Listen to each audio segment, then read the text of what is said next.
Well, then I'll start with someone else.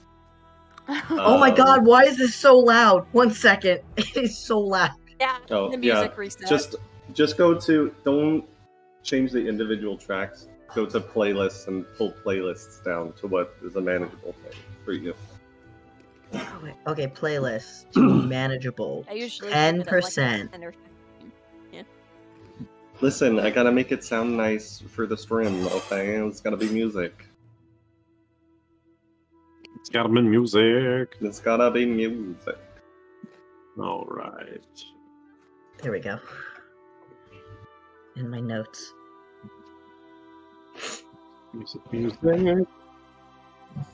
Everybody good and ready? Yeah. I mean, if you're not ready, you can just say so. I'm Wow. scared. I'm scared. Why are you scared? I'm nervy. What, you think I'm just gonna, like, kill you or something? No, why would you ever do that? That would be so out of pocket. I know, it would It was be. muted. Definitely wouldn't do that. Listen. To be fair, I had no idea that I died. It's just Yeah, I don't. A lot of us I love were in when I- denial.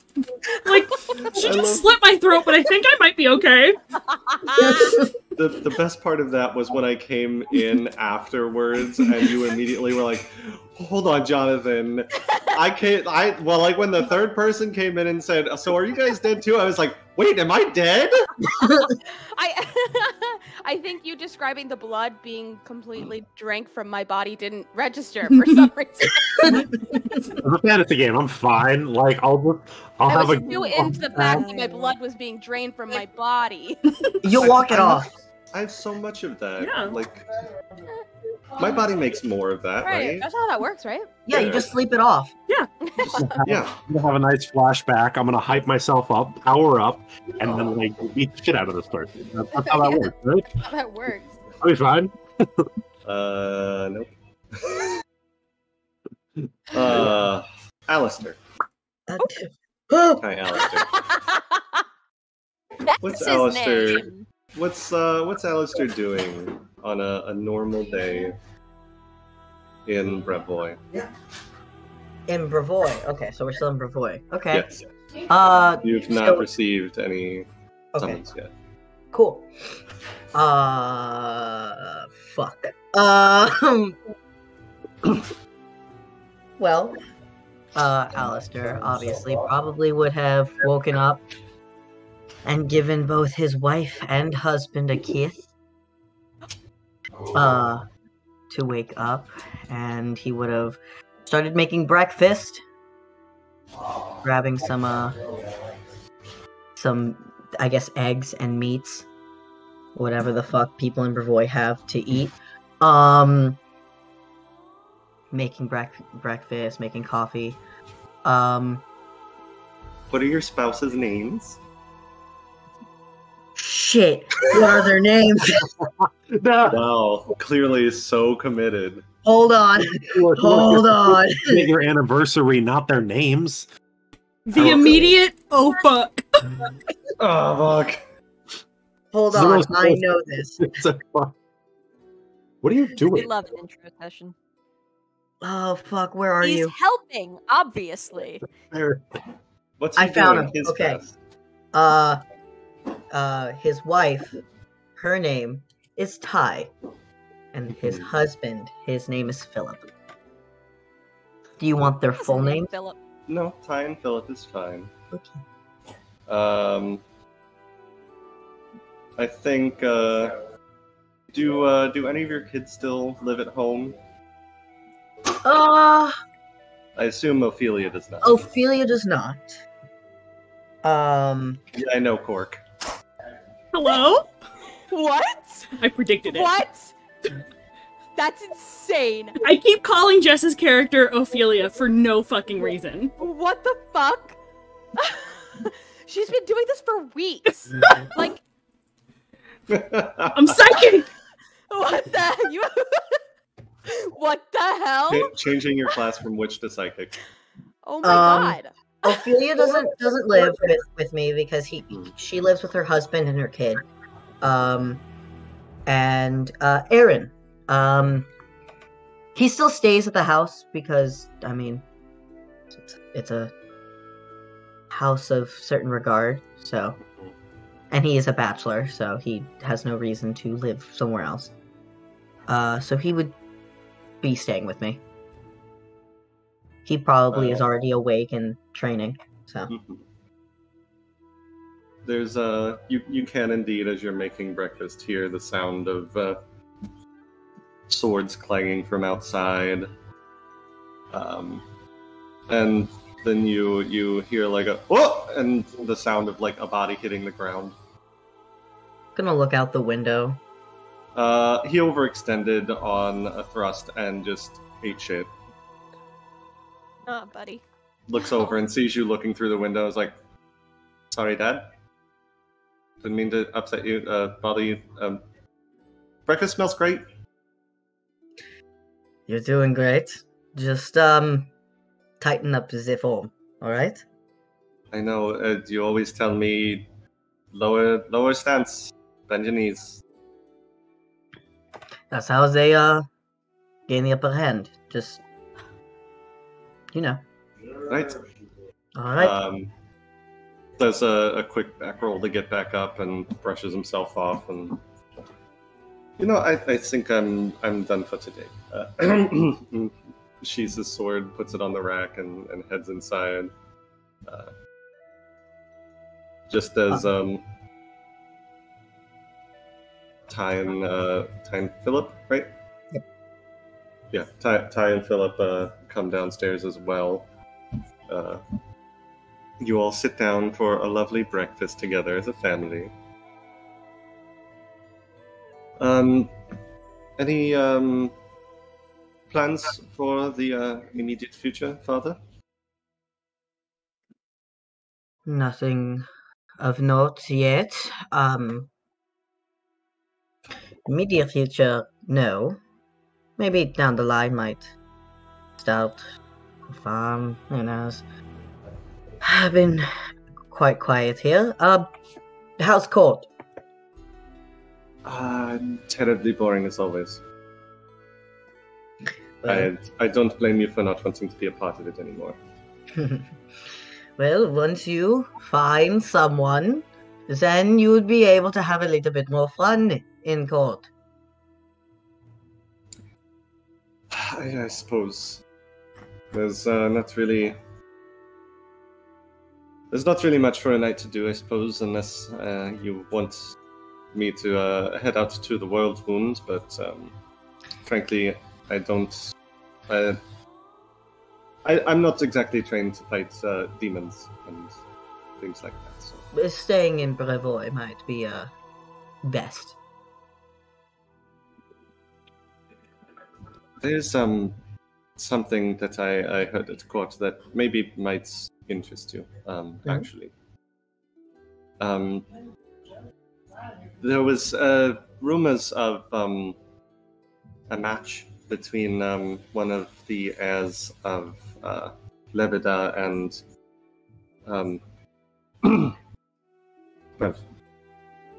and just as he's about to finish the sentence, you hear a Well, you can tell me all about that gossip in just a second. I mean, of course. He'll get up, and he will pull his hair back before heading towards opening it up. Good morning. Before you, you see a human male, clearly Brevic descent. Looks like a courier of some kind, and in fact, just kind of gives you a brief salute, and then just holds out a letter to you. Thank you. Takes the letter. Of course.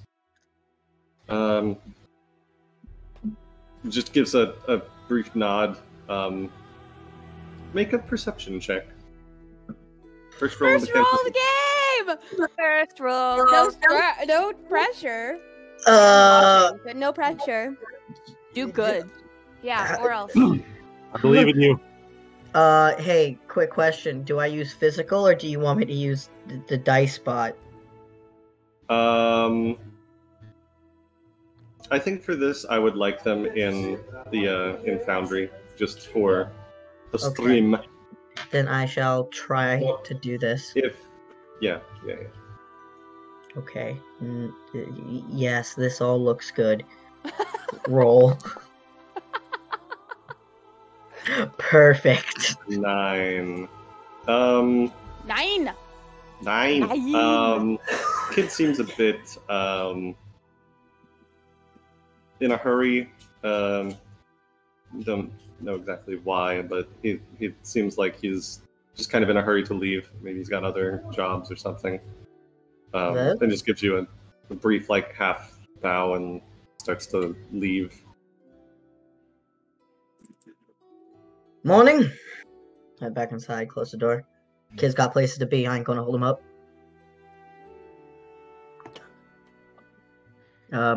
As he walks back towards the kitchen, opening or dining. A letter. 1 moment. Gonna read it. It is addressed to you, which might be a little out of left field. You probably most interesting things that come to your house are probably for Aaron. Yeah. But you open it up, and it is an invitation.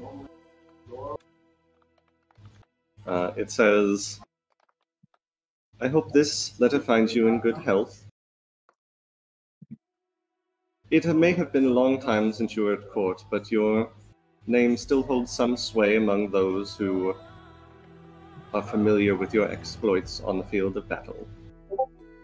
If you are interested in an opportunity to remake a name for yourself, please come to the estate of Jamandi Aldori. Signed, Jamandi Aldori." Seems to be an invitation, darling. Someone wishes to speak to me and offer something. I'm not entirely sure. A new name for myself, which is interesting enough. Well, our current name perhaps does not have as much influence as your old name, so... Well, that is a name long dead, so... I think, well check it out. Philip says, "Do you think it might be time... This estate has a lot of old memories. Perhaps it's time to go and make some new ones?"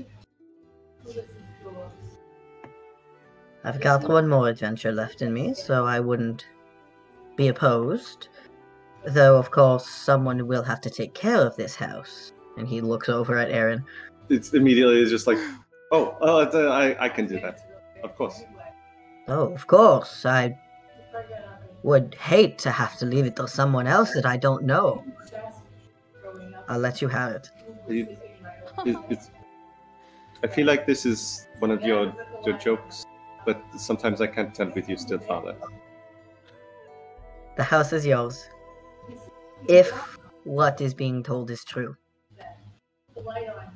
You hear him mutter under his breath, is like, "Finally, I'll be able to have some alone time." Yes, I will take very good care of the estate, Father.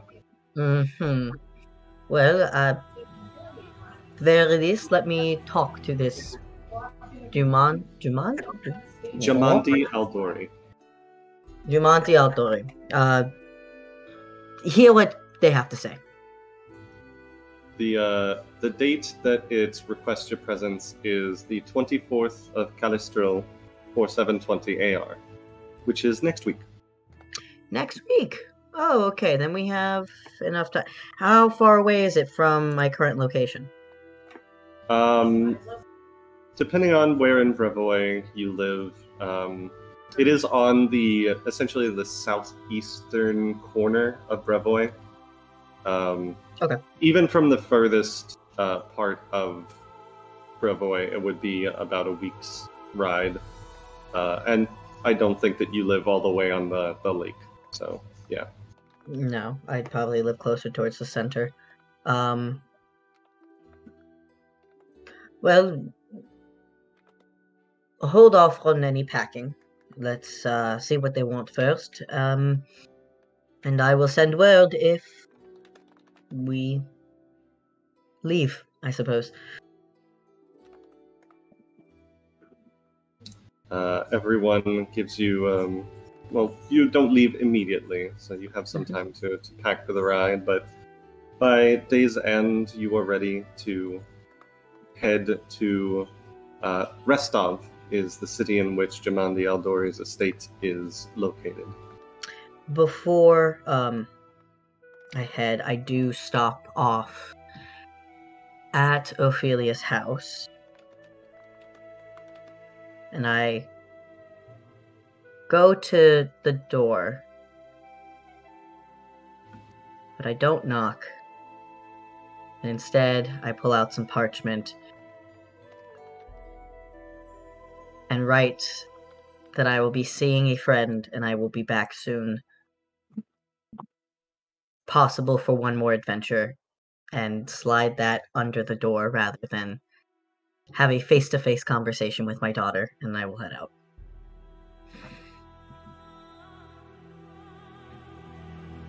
All right. Ria. Hey. Hello. What's Ria up to on a usual day? I think right now she has recently gotten back from an expedition. She didn't find anything particularly of historical significance, but she picked up a few antiques on the way, and she's rearranging the shop, trying to integrate and organize, stuff like that. Mm-hmm. Her mothers are probably somewhere. I don't know where they are. They're working.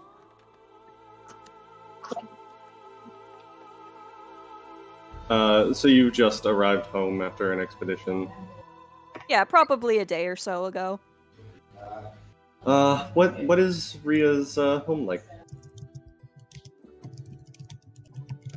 Rhea grew up not wealthy, but well off. Her parents are respective traders. Solidly middle class. Merchants. Yeah. One of them, the elf mother, Adrienne, her family is merchants and antique dealers, long time. And her other mother, the tiefling, I have not figured out a name for the second mother. That's the fun thing. What's a mom name? Susan. No, I don't like that one. That's Susanna. too close to my own mom's name. My mom's name is Suzanne. I'm not naming the. This is supposed to be make believe. Karen. Janet. No, please not Karen. We don't need more Karen jokes than we're already gonna make. Her name is Lavender. There we go. Perfect. Wonderful. And now she's a purple tiefling. Her mother, Lavender, came from a family of artisans, craftsmen. They make fine pottery, trade in fine china. And her parents' shop sells a combination of that. She loves, like, collecting antiques. She loves studying historical artifacts. And, she went on a lot of expeditions on the road. So, organized chaos is what I'm hearing. Yes. There's... Like, those shops you go into, and there's, like, everything on every shelf. Mm-hmm. But you still somehow know where everything is. Oh, exactly. I'd be a pretty irresponsible shopkeeper if I didn't know where my stock was. Of course. Yeah,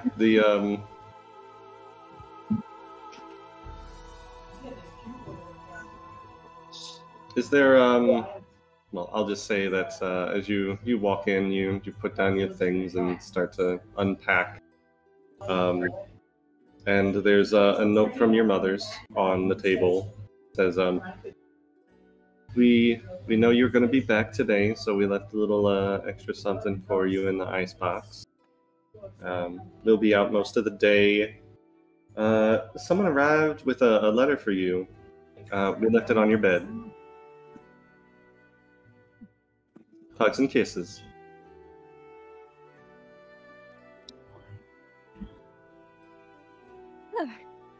Well, that's interesting. And it's still pretty early in the morning, so well, might as well go look at that later. She wanders through the shop back towards out into a little courtyard and then into where their house connects. Well, a little less organized of chaos, but still, it's a very well lived in house.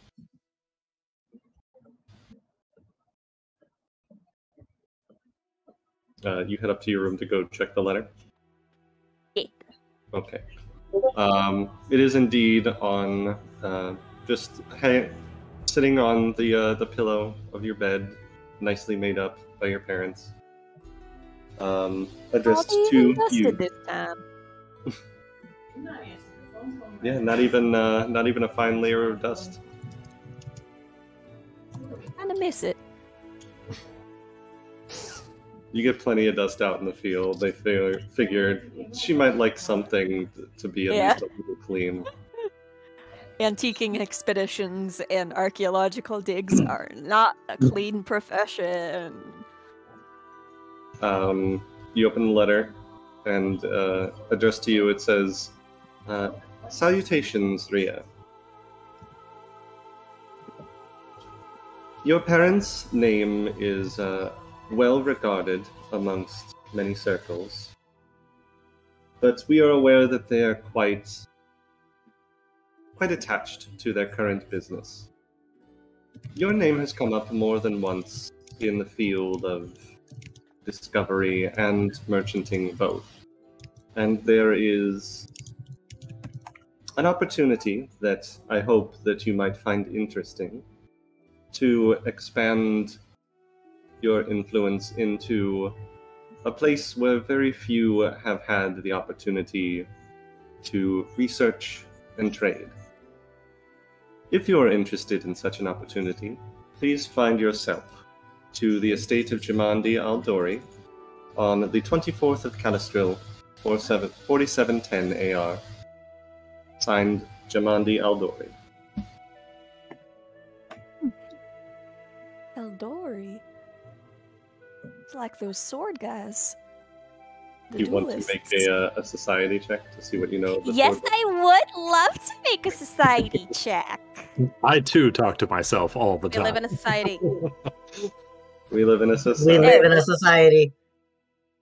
You have to say that every time we do a society check. It's the rules. You don't. No states You foretold. really It is. It is. don't. No, please. It's our make away. Hey! Yeah, So, the Sword Lords are not a family so much as they're essentially a chivalric order, essentially. Sword Lord is as much a title as it is a last name. And Brevoy is the training grounds and origin of the Sword Lords, well known for their prowess with Aldori dueling blades.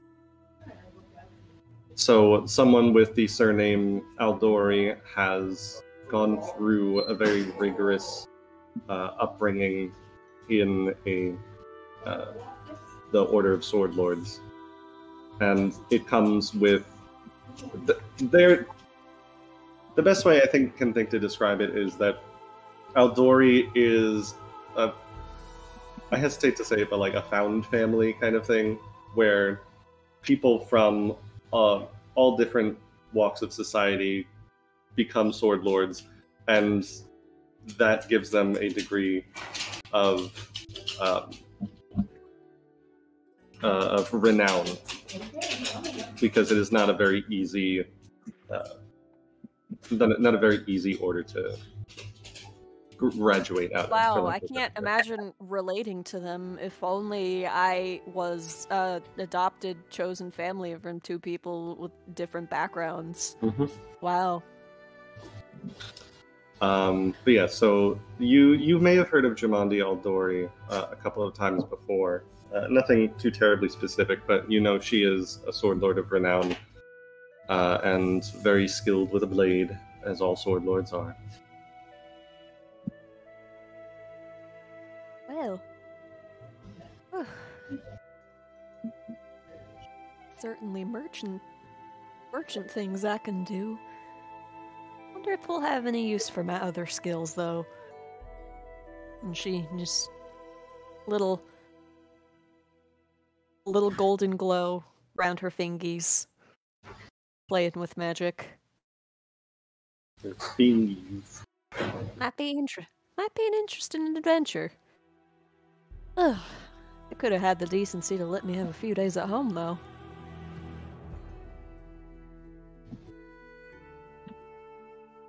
It was addressed a few days beforehand. You only just got home, so Yeah. they tried to give you a decent warning, but you were out and about. I had to go on an adventure. I was traveling. Mm-hmm. But you will let your parents know that you're going on another adventure, maybe a little sooner than they would have hoped. They look over your haul and are, as always, pleased and agree to sell anything that might be worth selling. And you eventually get on the road to Viridian City, Restov. What's that sack of potatoes doing in there? Let's talk about the sack of potatoes. Is that Newt, or is that an actual No, sack of potatoes? It's Newt. You're carrying him like a sack of potatoes, which is what he deserves. Juniper and Gorby, what are you guys up to? Oh my god. It's awful. Gorby is rolling down a hill. Gorby is being attacked by a raccoon. Yeah. Juniper's raccoon. To Gorby, be specific. have you seen Boyfriend. Time anywhere? Time? Time? What? Like Look around the corner and you're holding the raccoon. The raccoon. Los. It's right there. Just stares for a little bit. Won't get down. Time. Come here.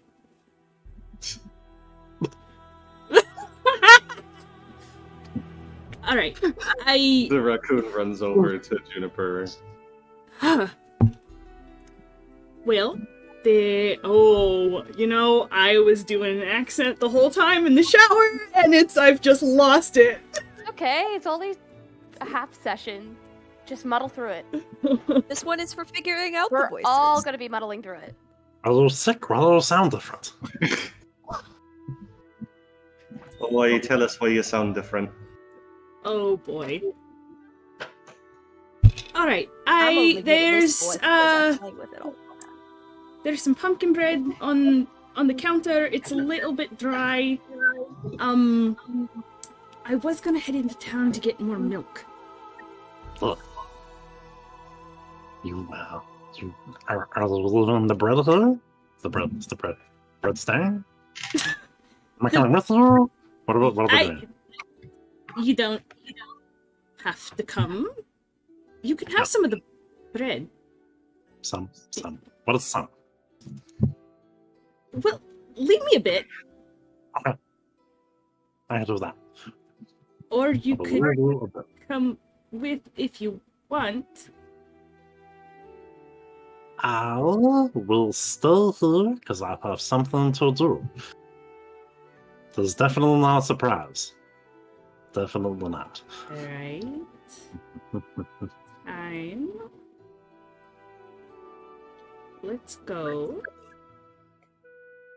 Raccoon just like scurries up your clothes and just perches on your shoulder. That little raccoon on your shoulder. I put a weathered sun hat on and head out, I guess. Ow!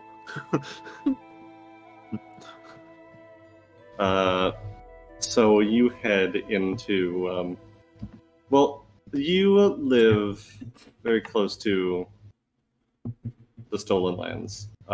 Your idea of town is a couple hours walk to Oleg's trading post. Which you're probably the only real trading that he's had recently. You stop by and Oleg, who is a fairly old human male, who has a very small but serviceable stock, says, "Ah, Juniper. Haven't seen you in a few weeks." Hi. How are you? Bandits giving trouble as usual, but nothing I don't think I can handle. Well, let me know if you need help. I appreciate it, but really, they just give them a little bit of what I've got, and they usually leave me alone. Fair enough. Have you got anything good, interesting in... I got some honey. Are you looking for anything in particular? Well, I I got can't... your usual right here, and pulls out a small basket of like the usual stuff that you get: eggs, milk. Not anything in particular. Just like to pick up whatever I can find. If you got anything fun.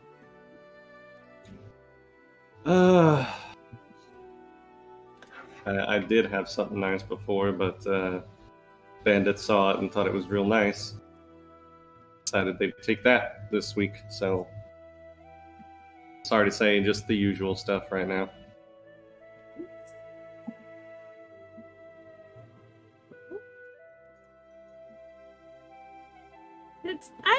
I'm real concerned about the bandits. Listen, I've asked for help from Restov a few times, and they still given me all kinds of excuses about, oh, there's a potential civil war brewing. Oh, there's fights coming in from Numeria. At this point, like, I'm just... If something happens, great, but I'm not expecting anything. Well, you know where to find Gorby and I? If you need anything. I appreciate it. I don't want to get you wrapped up in all this business, though. You know... If it gets out of hand, I'll let you know, but... Last thing I want is for my most regular customer to wind up dead at the hand of bandits. You set a few of them on fire a couple times, they don't come bothering you. I'll let you know. You grab your basket and start to make your way back. I think the raccoon has picked something off a shelf and stolen it. Very nice shiny red apple. Amazing. And is just chowing down into it. Perfect. What has Gorby been doing while Juniper was getting food? So Gorby was standing at like the doorway, like waving at Juniper until her and Time were gone, out of sight. And then he ran off to do his secret plan. But first he got some pumpkin bread. He only took a modest amount. He took half the loaf, because that was a good amount for Pablo to take. And then he went back behind the house where he had a little rock, and under the rock there was a bag, and in that bag was a bunch of little goodies that he found. And then he kind of skitters off a little Gonna bit. bump down in the valley. Yeah? Yes. Whoa, So whoa, the rattling rock and rock. he skitters off. He's got this little hidden spot, maybe like 50 yards away from the house hut thingy. Tree. I don't know what we live in, actually, now that I think about it. Swamp. We're in a swamp or something. And he goes off, and it's like covered by bushes, and he moves the bushes, and he hops into his little cave, and he lights a little candle, and there's a little workbench. And at his little workbench, he dumps out the bag, and in the bag there's like little bones and pretty rocks and like little pieces of wood he thought was interesting, and some string. And he spends a lot of time whittling a tiny little charm bracelet.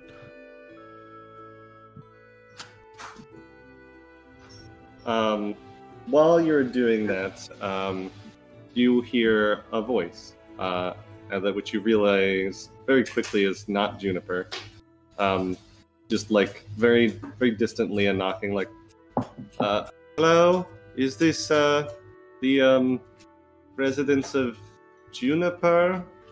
No last name. Gorby sprints out from his little hole, and he just runs all the way over there and skids to a halt in front of the person. Well, first, make me a diplomacy check. Oh boy, oh boy.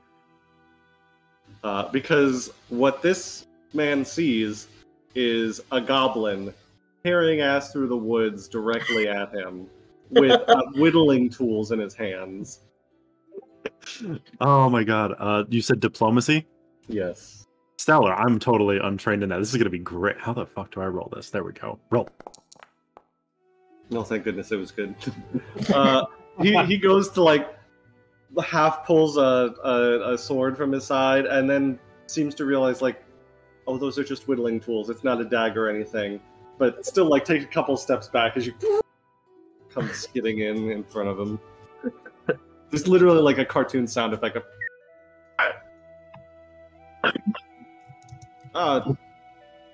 looks at the letter and looks at you.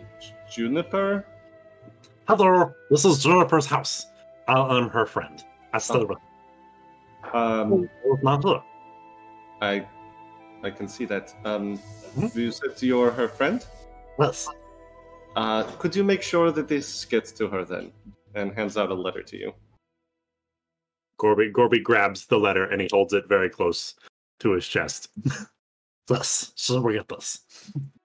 Fantastic. I will let you get back to your very important work then. Thank you. And he immediately turns around and sprints back the way he came. I love him so much. I will never understand goblins. And leaves back where he came from. Yeah, so he goes back to his cave and he keeps whittling. Eventually, you do hear the sound of... I think you probably hear time first before Juniper, the sound of raccoons. The little trippy, adorable noise they make. Okay. He's got his stuff finished. He puts it back in his little bag, and he ties it up, and he dusts it off a little bit, and then he sprints out back towards the hut. Gorby has never walked anywhere in his life. Gotta go He's fast. tiny. He's gotta move fast. Juniper, you just see Gorby, as always, just fucking tearing ass at you. To what you are at this point, but I hope you left me some of the cake. Thus, only half. I thought that was reasonable. I expected nothing less. So, I don't know what to give you first. First, He hands you both. He just reaches out with both things and hands you the little bag and the letter. This is from random person. They were very nice. I had a sword. She hands you the basket of stuff that she just brought back from the but don't eat it yet. Okay. What is this? I'll get to the letter in a second. Open the little bag, you said? Yes. It looks like a little bracelet that just has a bunch of random junk on it. Her eyes sparkle. Oh. Gorby? Another goblin friendship bracelet. I've been working all week to find the stuff for it. Well, I'll have to make you one. It's beautiful. Thank you. He does like a little happy dance. She gets down and hugs you. Ah! Okay, now let's go back inside. Yes. This, what did the person look like that dropped it off? All the way out here? They were tall, and they had a sword. They seem nice. Alright. Tall is not a helpful. Tall is not a helpful descriptor from Gorby because everyone is tall compared to him. Oleg usually gives me my post. They looked fancy. Kind of, I think. The purple was fancy. Alright, I open it. I read it out loud. Dear Juniper, salutations.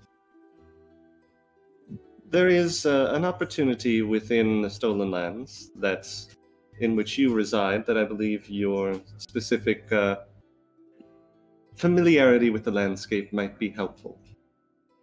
Rest assured that your privacy and discretion will be tantamount, and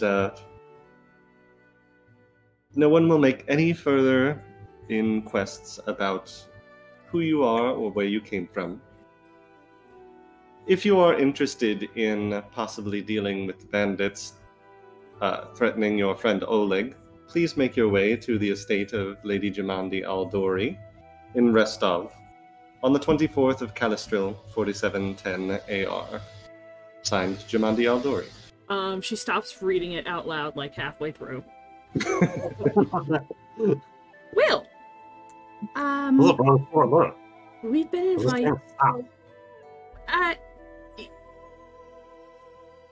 I got distracted. That happens. You know, I talked to Oleg. Oh my god, I can't. It's going fine. That's all right. Sounds fine. You're literally doing so good, Quark. Just keep going. Will sound so good. Sound better than earlier. I must have feeling bad. It's the walk. Oleg's been dealing with bandits, and I don't want anything to happen to him. So, we're gonna go help him. Oh. So we're going on a bit of a trip. Oh. Yes. I don't know who's gonna take care of all of my plants. I thought your magic just kind of did it. Did you do it manually? I'm not. Manually. The magic helps. I'll figure it out. This seems important. Well, that's fine. That's probably fine. I will. Well, go pack. Yeah. Okay. He turns around and The two of you pack and start to make your way to the free city of Restov. Oh, can I just little silly Of thing? course. Like before they leave, I'm just picturing like zoomed in on Juniper's face, looking down, talking to it seems like someone. Just like, some of you may die, and I'm sorry about that. and I care about you deeply. If you make it till I get back, that's great. I can't wait to see you again. I'm gonna be gone for a while. I'm so sorry. It is a sacrifice I need to make. And it zooms out and she's just talking to her plants. Yeah, I'm talking to my vegetable garden. That's it. I love you, One-Eyed Susan, but not so much you, Poison Ivy. I'm so sorry. Gorby Some of you gently, may die, but that is a sacrifice I am willing to make. Gorby gently pets all the plants. Oh, And that makes all the difference. Calliope. What's Calliope doing on a normal day in the Brevoy? it's morning, right? Sure. That's what you want it to be. Uh, Yes, it's She- morning. she Sorry, got I up. forgot you're bisexual and can't make decisions. She got up before the sun, and she did a bit of training on the training grounds outside of her estate. She watched the sunrise as she was training. She decided to take breakfast in her room and got ready for her day with her handmaid. And she was just about to head out of the estate when she heard her father file into the meeting room with a bunch of other men talking about the bandits in the stolen lands. So instead, you find I was about to say Juniper. You find Who's Calliope. that? You find Calliope with her ear pressed to the door, trying to peek inside the little breezeway between the doors. Hi. Go ahead and make a perception check. We have a guest star. What's a baby? It's a baby. The baby. Blind? This can be out front. This is just for funsies and stuff. Pretty good. You've done By the this. way, she is now. Sorry, let me finish. She is now late for her wedding dress fitting appointment, Of course. where she is supposed to be right now. You are very good at eavesdropping on your father's business. Because what else do young noble children do in their free time but eavesdrop on their parents? You hear them. The first thing that you heard as they were passing by was Jimandi Aldori is starting some kind of expedition to the stolen lands, bandits in the region. And that's what clues you in, like, oh, this might be interesting to listen to. Behind closed doors, you hear them talking about the houses are getting difficult to deal with, and one of the other men says, I don't trust what Tremandias Aldori is doing with the stolen lands. This granting deeds and titles to adventurers, to mercenary bands. It reeks of, and one of the others cuts him off and is like, shh, you do not speak of those things even behind closed doors. And you hear your father say, House Rogarvia is gone. We must consolidate our power. House Lebeda is making inquests, and I'm hoping that with our future match, that Calliope is at a fitting for her dress at the moment. If the wedding goes forward, it will do much to quell unrest. And then they start talking about other business that doesn't sound nearly as interesting. Excuse me. Perfect. She'll lose interest then. Yeah, it's all really boring stuff about trade deals. Okay. She'll lose interest and realize the time that has passed and realize she should have been at her appointment about 20 minutes ago. So she'll rush to whatever takes her into the city town. Mm. She lives in Port Ice, so whatever takes her into civilization, she'll get on a carriage. Family Or... probably has a decent estate just outside of like the upper city. Okay, so she can just walk. Yeah, it's not too terribly far of a walk to like the trades, like tradesway. You run in and you see the tailor looking at the the window, and as you rush in, just says, "You're about 30 minutes late." Am I? Are you sure I am 30 minutes late? I was sure my appointment started right now. You told me. Make a deception check.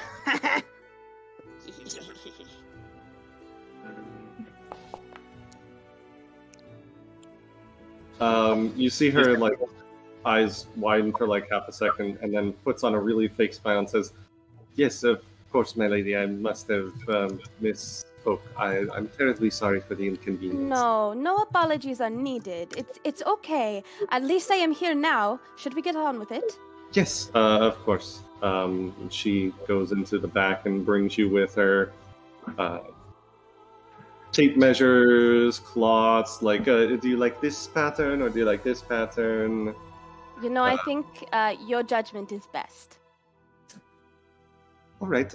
Well, most brides to be usually like a little more input, so I just like to ask questions. That's all.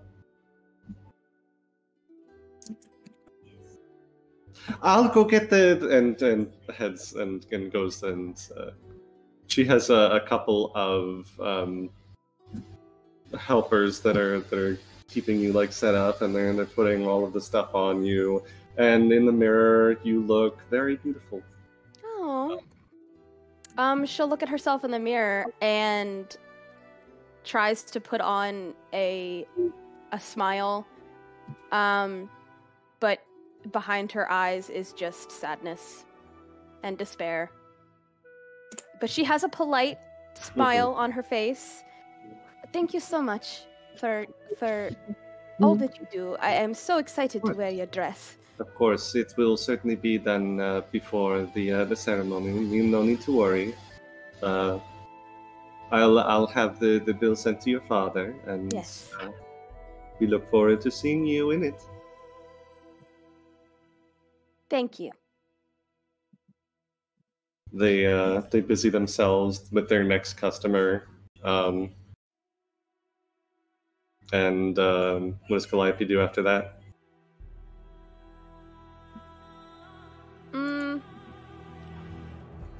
She will stop at the bakery to get a sweet because she needs a little treat after that. A little treat. And then she's going to head back to the estate with her. She's going to buy 2 little treats. Mm-hmm. She's going to head back to the estate. And The baker gives it to you in like a small basket. Oh, cute. She'll head back to the estate and go back into her room where her handmaid is waiting for her, and she's going to hand a sweet to her handmaid. She takes it gratefully, and then when you go to take your own sweet, you realize there's a letter hidden at the bottom of the basket.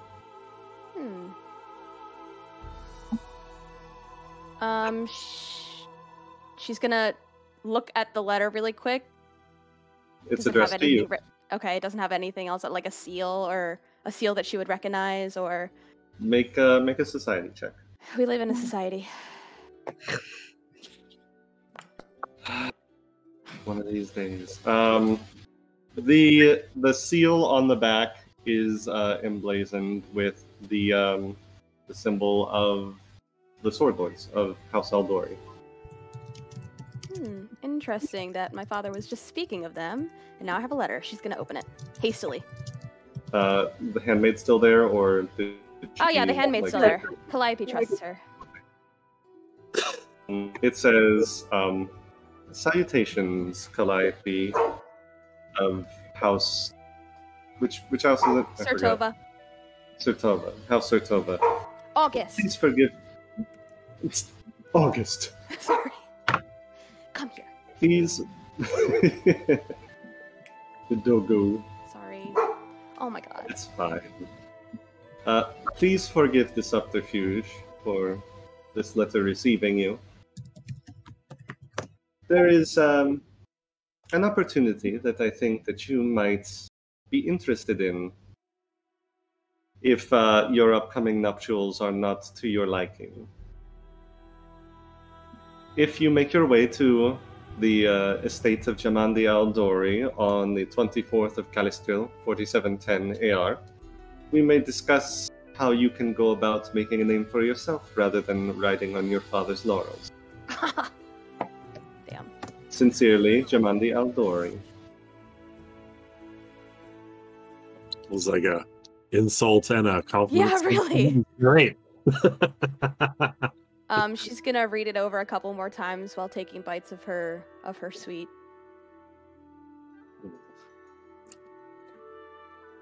What does it say, my lady? It says that I am being recruited for something or something. But the most interesting part is, you see here, it says, if I am not happy with my impending nuptials, I just have to meet them at this address. Do you think it is a political trap by rivals to House Sertova? Perhaps, but what if it is not? What if it... The scion of House Lebeda is not your type, I take it. No. Perhaps he is my type, but I don't really want to find out. I just wish my father would just let me be a knight. Join him. I've trained so much, I've practiced. I do not need a husband. Maybe this is how you can prove it to him. Perhaps it is. House Aldori does not usually engage in peaceful matters. It usually has to do with some manner of martial dispute. Yes, of course, I know. I do know that. Perhaps I will just go to this address at the time that I'm supposed to and just see what they want. Nothing can cover you. I can cover for you for a few days at least. Thank you, Clara. I appreciate that so much. Of course. The immediate. Do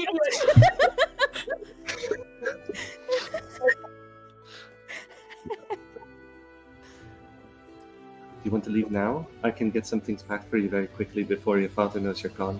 Perhaps tonight.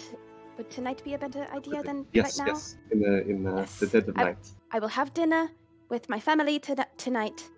And you will get quite a few miles before they notice anything. Yes. Can you have my bag packed just for after dinner? Of course. Okay. What should I wear? Perhaps the maroon riding outfits? Perhaps. Or would you prefer something a bit more natural, like a green one? I don't know. Something that We'll have blends to in talk more. about it. All right. I have to have the perfect outfit, of course. The rest of the day passes in a blur as Calliope is, I assume, very excited about this. Nighttime comes, Clara hands you your bag, and Calliope sneaks her way out to head to the free city of Restov and Lady Jamandi's estate. And we'll take a quick break here. Thanks, I gotta piss real bad. She just messaged me, I gotta piss, but I don't want to miss Calliope content. the hour and a half break. If I had a little info. Yes. So 8:30 will.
way to the manor, the estate of Jamandi Aldori, by the appointed date.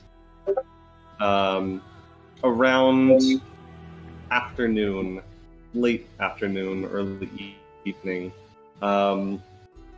you all find yourself at an impressive hilltop manor. A cobblestone path bordered by regal oak trees and well-manicured hedges winds its way up the hill for nearly a mile, past a 2-story guard barracks, the stables, and a dozen thatched roof cottages that house the families of the manor's servants and retainers. The manor itself is a sprawling 3-story structure constructed of a light gray mortared stone, surrounded by hedge-lined rose gardens and ancient oak trees. You all are gathered between the oaks on the walkway leading to the manor's front door, awaiting your turn to be led into the Great Hall. There were a number of other people who were also waiting at the front doors, but have all been led in one by one until only you all are left. So, I put my Calliope, hand would you like to introduce yourself to on everybody? Corby's head to stop bouncing. Yeah! Let me pull my sheet up so I'm not missing anything. Okay.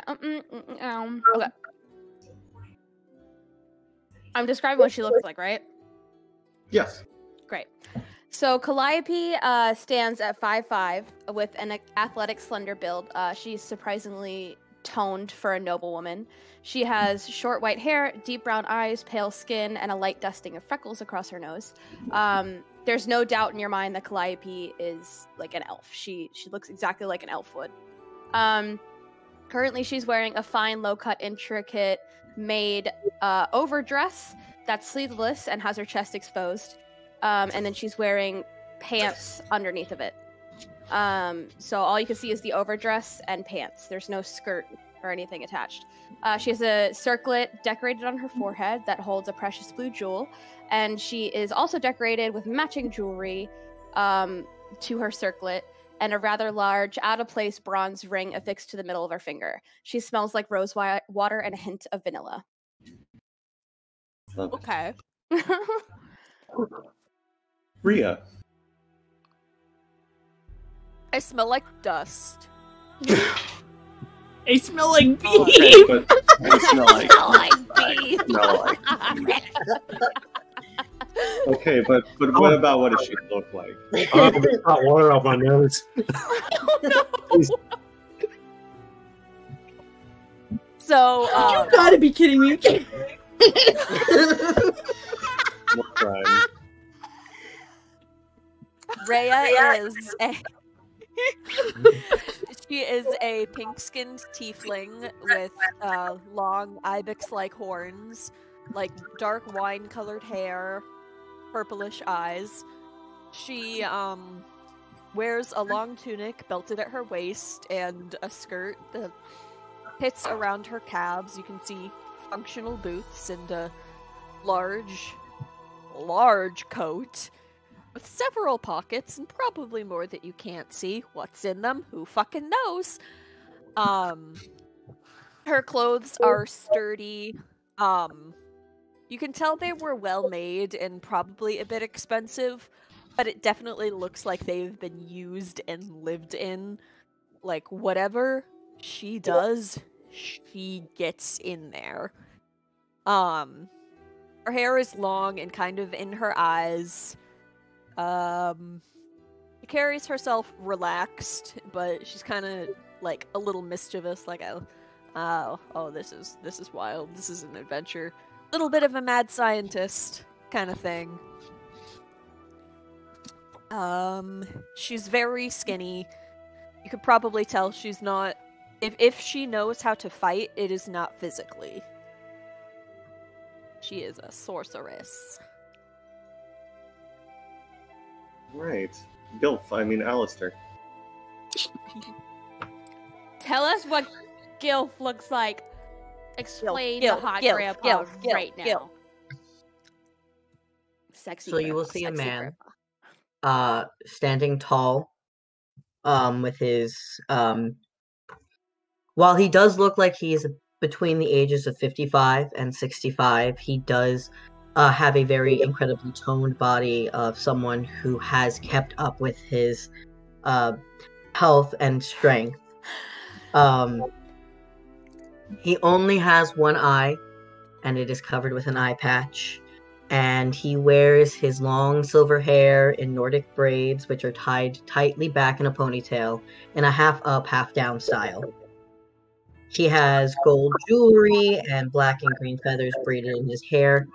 And while he looks serious in the moment, he does have smile lines that does show that he is a man that does know joy, does know laughter. His features are angular that shows is more noble, have a softer, like, cheekbones and stuff like that. He has facial hair. It's very much like stubbly type of facial hair. It's clean, it's kept, but it is there. He has claw marks that twist his face slightly. You can tell that when he was younger, he was an incredibly attractive young individual. But when now he was younger, now he's a gilf. Now he's even sexier. But he is slightly grizzled due to the scars that cover his face and body, go under his eye patch and such like that. He wears a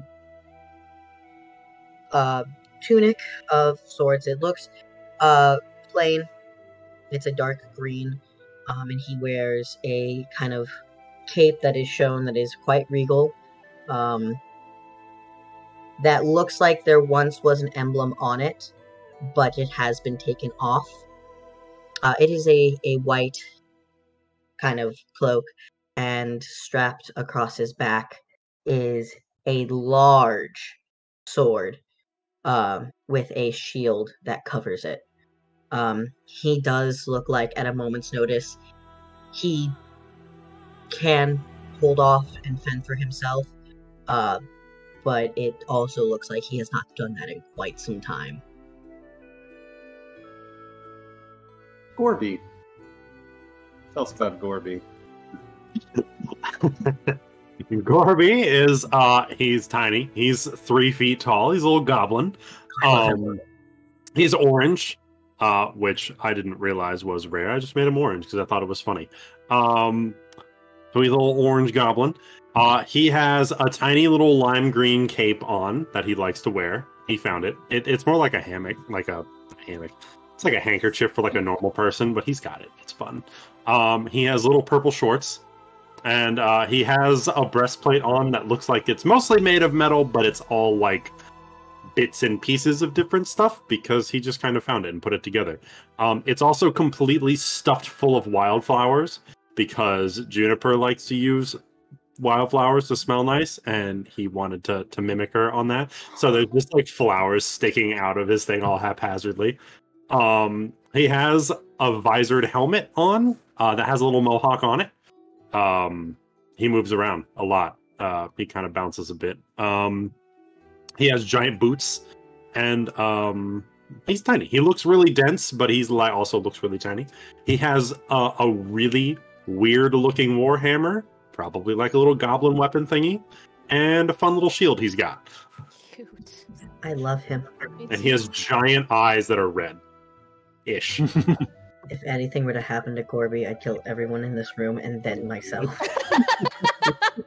I didn't know they were red. I'll be editing the art. Wait, whatever I told you they were. I don't know if you told me. I just kind of made assumptions. Well, whatever you made then, this is probably fine.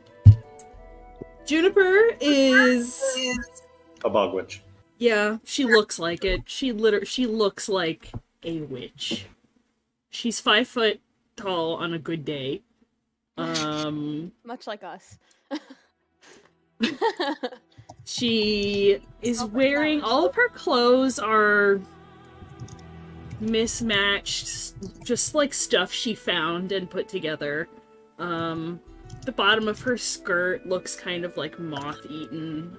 There's a few layers. There's like scarves tied around. She has like a bunch of little pouches and bags tied to her waist.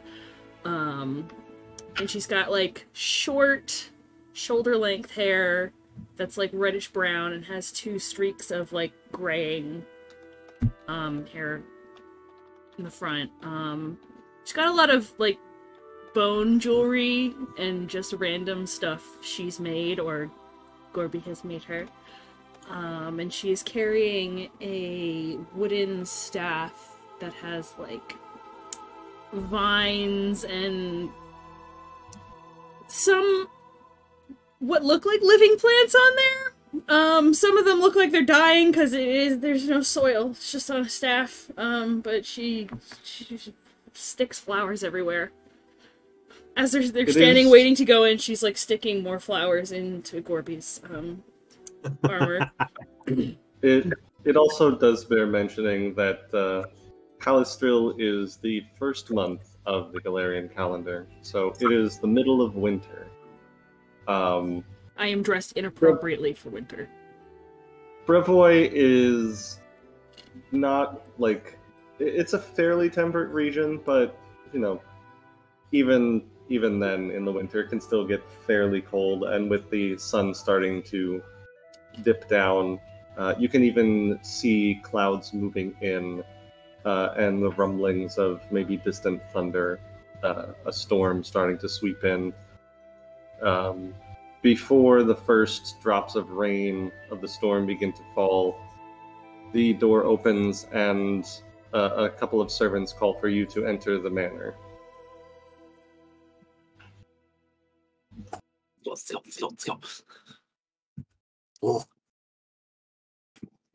Hi, sorry. How dare you? Apparently, a package Get in. arrived that I don't actually see anywhere, and I'm concerned that it either went to the wrong address or was stolen, and it's expensive. So, No, Oh my goodness. Oh, things. There's me. This is Okay. fancy. This spacious hall has been prepared for a great feast. Servants hustle and bustle about while several armed soldiers, Lady Jamandi's house guards, watch over the hall from their positions against the east and west walls. To the north, a fire crackles away in a large fireplace. An iron lever secured by a lock adorns the fireplace's eastern face. 2 massive crystal chandeliers hang from the ceiling 20 feet above. The walls are decorated with painted murals of idyllic woodland scenes, nymphs frolicking amid waterfalls, satyrs dancing with fawns in wooded glades, and various winged fairy creatures flitting through the trees. 9 long tables are arranged around the central portion of the room, each holding plates, utensils, mugs, goblets, and full, ready-to-be-poured pitchers of ale, wine, mead, and water. The smell of roasted meat and other delicious scents fill the room, yet no food has yet been served. You are all escorted to a number of these tables throughout the hall. Not all of you have your artwork yet, but you're there. Your tokens are there. You should be able to see everyone around you.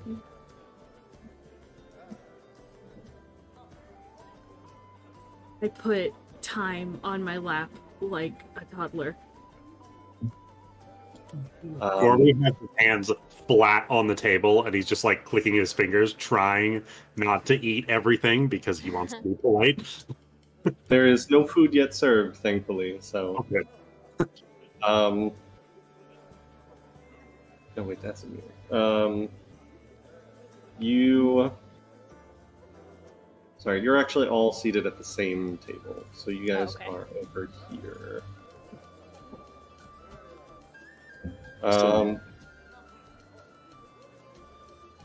Oh, you're all listed as perfectly fine. For now. Yeah, that's we're not hurting it. yet because we haven't been hit yet. Yet. Before you guys can really talk amongst each other, you see a striking half-elf woman enters the hall, followed by an aristocratic middle-aged human man. What do you mean, damn it? Nothing. Keep going. That's her. Oh my. Yeah. The man wears finely tailored clothing fit for a noble, while the woman appears dressed for battle. She wears a fine leather coat over a sparkling mail shirt, and at her waist hangs an Aldori dueling sword with a bright silver pommel. The two make their way to the head table, where they remain standing. The man speaks first. Greetings, all one and all. I am Josephus Selemius, Lord Mayor of Restov. And this, he gestures to the woman beside him, is Lady Jmandi Aldori. We both thank you for answering her call for help. You may be few, but we need only the best for this great task. Lady Jmandi offers the room a broad smile before she speaks. South of here, beyond Brevoy's border, lie the Stolen Lands. This disputed territory has been claimed time and again by would-be settlers, but because the area has been a haven for bandits and monsters, it has never been held for long. Restov intends for this to change. If you have enough courage to drive off the dangerous denizens of the Stolen Lands, you can seize territory for yourselves and name yourselves baronesses or barons.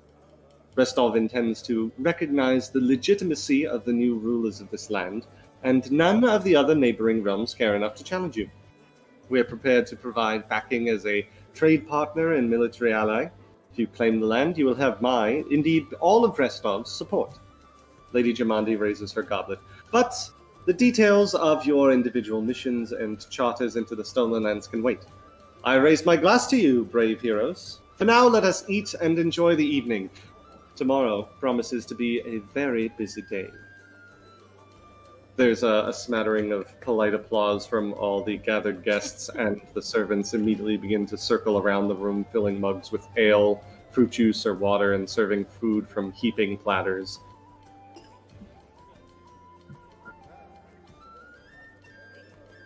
So, not every day somebody has a raccoon as a little buddy. How'd that happen? I'm not a raccoon. I'm sorry. I think she It's meant going well. time. Time. This is time. Oh.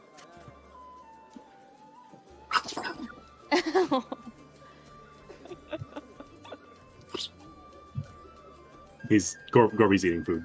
Uh-huh. Yeah. Yeah. You see, across the table from you is a small halfling woman who notices and says, "Oh well, you'll have to pardon me, but she's right. It's not every day that you see a raccoon. It seems very well tamed." Hey. I look around and, like, does anybody else have, like, pets here? Unless you count Gorby, no. Gorby's his own person? Will? Hello? Hi. Sorry, I didn't mean to put you on the spot like that or anything. My name's Red. I'm a merchant. Nice to meet you. Well, I'm Lindsay. Lindsay. Very Juniper. excited to be here.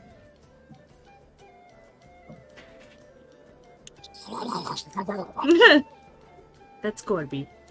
He's hungry. Oh. That's a very nice looking helmet you got there. Oh, thank you. Thank you. I'm known as Russ. I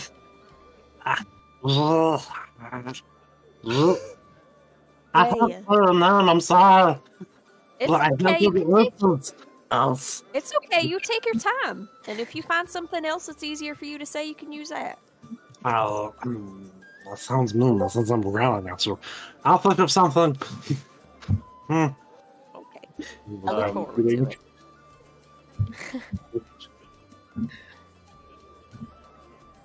Next to you is also a oh, it's a terrible quality picture. A young human woman wearing basically nothing but furs and a sword even bigger than Alistair's on her back, and says, "My name is Amiri. Well, hi. Nice to meet you. Congratulations. Well, I thought we were all introducing ourselves. Should I No, not have? we are. No, you're good. You just seem a little intense for dinner. Why wouldn't I be? It's good food. Good drink. It sure is, darling. It sure is. Gorby, I think I found you a friend. Hello. The food's really good, right? That's good. It's good food. Yeah. There's so much of it. Do you think they just keep bringing it? How much do you think we could eat? Oh, I hope there's more. This is the first course that you've been given is just like a nice salad. Alistair is very... Hello, food. Calliope is not engaging in conversation. In fact, probably couldn't hear you because her head is on a swivel, trying to make sure she doesn't see anyone she knows here. Make a perception check. Actually, you know what? Can I do that too? Just Yeah. cool. Gorby is socially unaware of everything. He's just very happy to be in this crazy building. I love him. Dirty little, nasty little, sexy little 20. Don't say that, please. Do it again. You better get used to it. I'm sorry, but she says that all the time. Dirty little, sexy little 18, I guess? I don't... That's not how it works. Yeah, it's only for dirty Only 20s. for dirty 20s. As opposed to natural 20s, you know? Understood. A Dirty slutty little 20. Slutty little 20. Calliope, you look around, and most of the people here do not seem to be anyone you recognize. There is one person seated on the right side of this feast hall, right here, who you would recognize as a man by the name of Mager Click it one more Varn. time. Click it one more time. I'll just show you. Oh, slide. Oh. Oh. Hello, sailor. He looks kind of douchey. Damn. Why is everyone hot in this game? I'm over it. No, you're not. No, you're not. You would recognize him as Mager Varn. He is the third son of a Brevik Baron, and you would know that he does not... He's like third in line for a minor name, and is not going to inherit anything. Okay. Can I assume that he knows me too? You might be, like, distantly familiar of each other, but he doesn't seem to have noticed you yet, at least.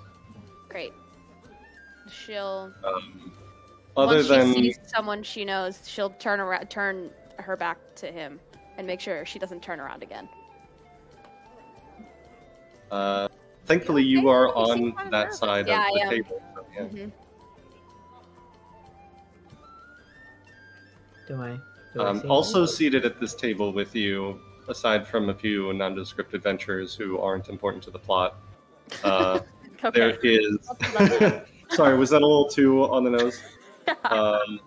There is a male gnome with robes on, as well as an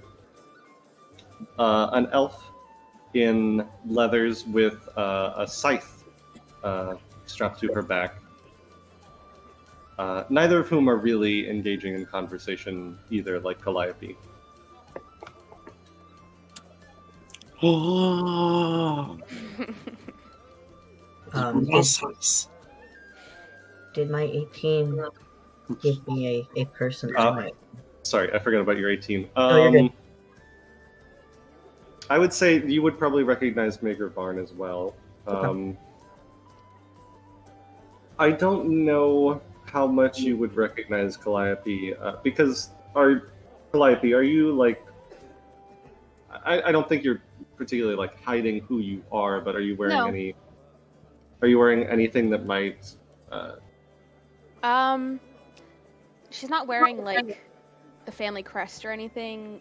But she is in fine clothes, so you can tell that she's, and like her jewelry like speaks of her family's money. I think you would be able to tell that Calliope is Brevik nobility, but there's nothing that would tell you which or who or Yeah. who she is. She and I wear basically kind of like finer clothes. We see each other, but we don't know. Yeah, and then there's Juniper wearing rags. Hey, we got all types. We got all kinds of kinds. Okay. Gorby pulls on Juniper's like sleeve, Aye? and he points at the gnome. He's like, "They're masas. Look. Haven't seen the masas in a while. They're so tiny. Do you want to go talk to them? I don't know. I'm scared." Hi! Yes, hello. Oh, This is Gorby. What's your name? Hello, my name is Tartuccio. I'm not going to say that. It's quite a name. Tartuccio. It's not that difficult to say. Totoro. That's fun. He gives like a very like fake smile, like yes, very good. Did not realize they were inviting goblins as well. Alistair kind of looks over. Is that going to be a problem? No, of course not. I am glad that Rostov is such a diverse city. I'm staring him down. It is too. Gorby is completely oblivious that was a dig.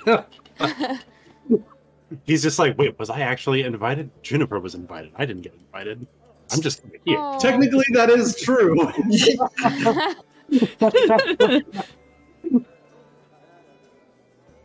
Well, They're a package deal. Do not separate. Yeah. May cause anxiety. Lindsay kind of like jumps in and says, "So, I know all your names now. Sorry, did we get your name?" And looks over at Calliope. I am Calliope. Pleasure to make your acquaintance, Calliope. They're so pretty. I'm sorry. That was mean. That was rude. Thank you so much. I appreciate that. Goblin? Lindsay, by the way, is also dressed in robes, but you can see she has a lute at her back. Very clearly a bard of some kind. We love a good bard. She has a leather-bound journal which she pulls from her side and is already like drawing into it. And you see her actually making sketches of everyone at the table.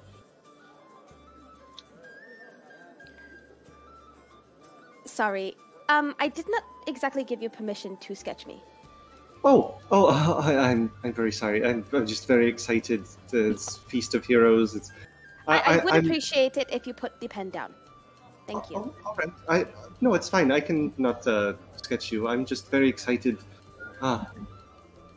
See, I'm a bard from Pitax. Left the nation. It's a bit oppressive to the arts. I I'm here didn't to. need your life story. I just want you to put the pen down. All right. Your No name reason to be so is- cold. Met each other. Juniper, the pretty little star. Your Nobles name are a is... bit like that. Just, it's best to ignore them. Your name is Lindsay, correct? Yes, Lindsay. Ah. What is your artistic specialty? I thought you said What is her What's your autistic specialty? What's your special interest?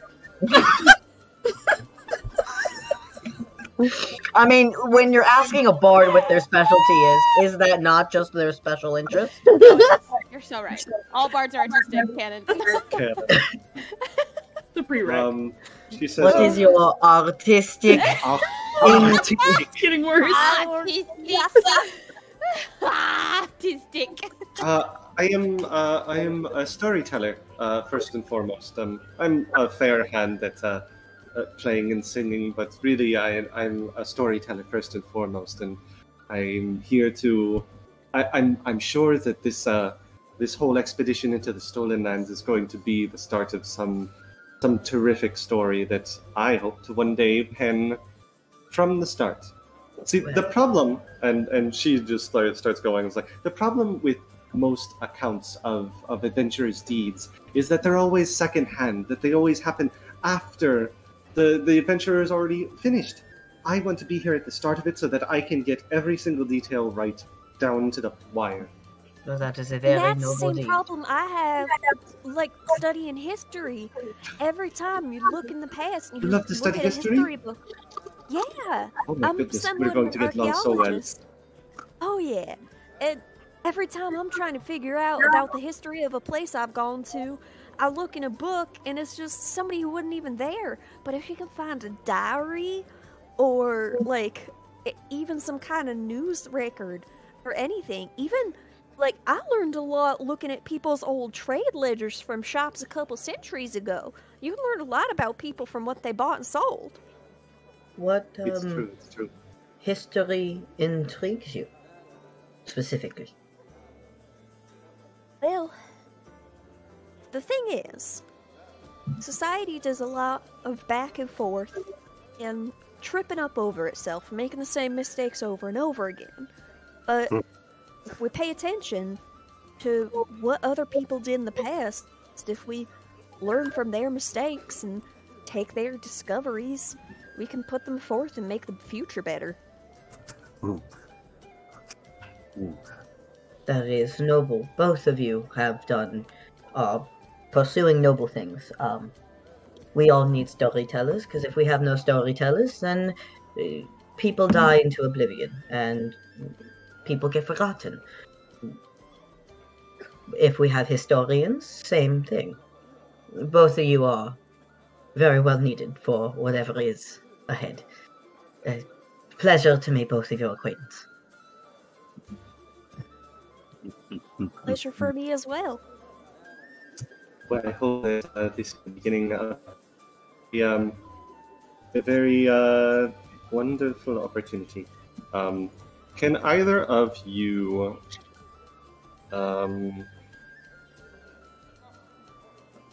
make me a society check? We live in a society. Sure. We live in a society. So what's going on during this feast is essentially an influence. It's not a combat per se, but this is an influence system. You're checking out all of the people, getting to know them, and seeing how well they consider how well they think of you. Essentially, I will say you guys definitely get an influence point with Lindsay by being so very interested in her. So if you in your notes page put influence 1 with Lindsay. Notes. Biography? No. Notes. No. Biography? Notes.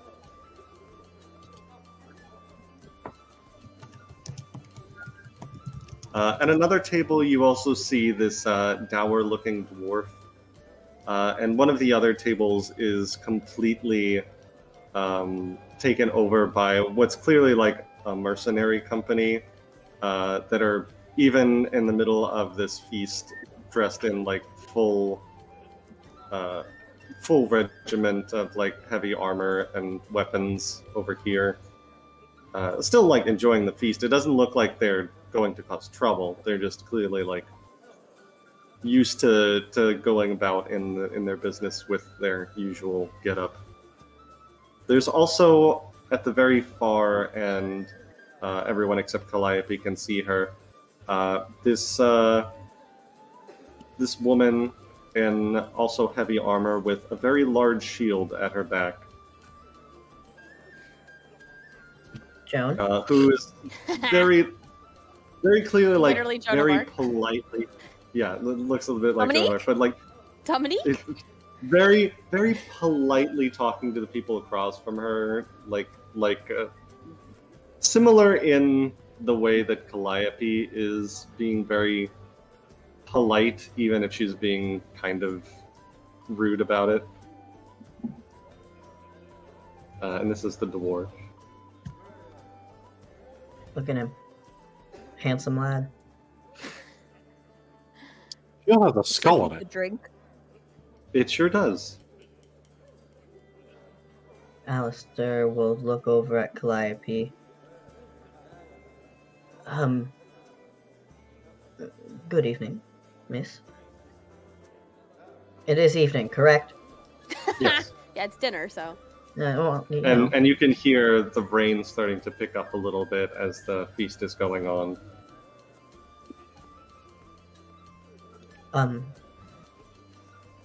And then he'll look towards the rest of the group. Forgive me, I've forgotten myself in these places. My name is Sir Alistair de Leon. It is a pleasure to meet you all. Hello. Sir, are you you have a knight? Yes. Well, yes. Is that why I don't have an L? The iPads are so cool. Calliope's gonna visually cringe at that. I did lose my eye due to protecting and being a knight, so to say. So yes. Awesome. There's some cool. I appreciate such compliments. It's a very impressive profession. You must have a lot of good stories. Stories, yes. Good will come into question as things progress. Why are you all here? I know I received a letter. What about all of you? Well, I Same think for we me. all got letters. Yeah. That's what the I got home. I got home from a recent trip, and it was waiting on my bed for me. Hmm. I received a letter, and then she pulls the letter out from Her boob. the yeah, and holds it up. Extra pockets. Right. Oh, all right. I don't know how this goes. It's been quite some time since I've been to one of these, so reacclimating myself. I don't know how they call upon others. So Are you normally in court? I'm sorry. Are you normally in court? Oh, I haven't been for many years. I have to admit. I find it easier to think when it's quiet. Being in court all the time must be just a mess. Oh, it was quite nice. Always nice dances, people to It talk is to. nice if you like to kiss people's asses. Well, no, I don't like kissing their I'm s- asses. That's It's always not the what I lip. meant. I'm sorry. That's not. Ooh, Tell us more. you cussing? No. That always happens if people stop too fast in front of them. I kind of run into them because I'm kind of like right there, and it's always weird. Hey, better their asses than the front end. Well, thus, right, thus. Are we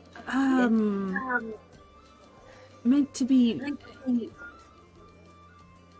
making people like us? I mean, In here. You are more than welcome to speak to other people here at the feast. Yes. Well, I mean, like, I'm talking to the table, like.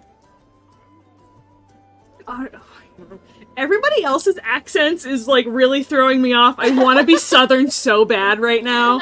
it is a struggle Join every me, time join Alice me, opens You his too. mouth. Yeah, same. I'm struggling really hard too, Cork, so it's not just you. It's relate. contagious, and I'm Um, not sorry. I'm not really sure what is. My friend Oleg has been harried by bandits, and I'd like to help, and that's why I'm here. To help your friend. And now there's all this. Points at all the fancy shit in dinner. Well, I can at least assure you that that fork goes with the next meal. But as for your friend, I'm pretty sure if it's help that he needs. He points over at the mercenary group. If you want to make friends, it might be a good place to start. Do you want to go talk to them? Would you like me to guide you to them, or?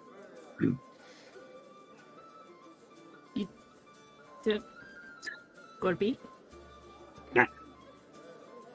You're allowed to go do things on your own. You don't have to wait for me. Do you want me to come with you? Oh, do you want me to go around by myself? And he immediately takes that chance to run over to this person that's been juggling over in the corner. Of course. Aww.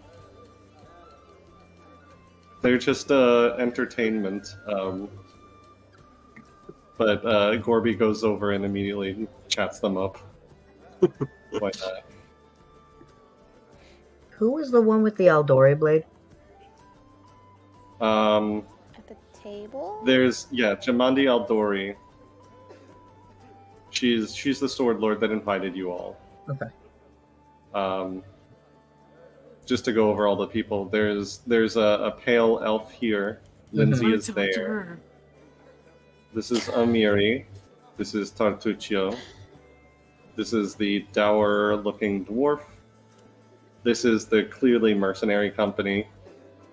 This is Magervarn over here. And this is the very beautiful woman with a very large shield. Can Alistair go to this guy?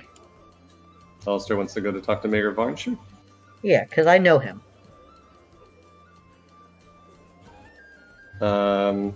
Anyone else?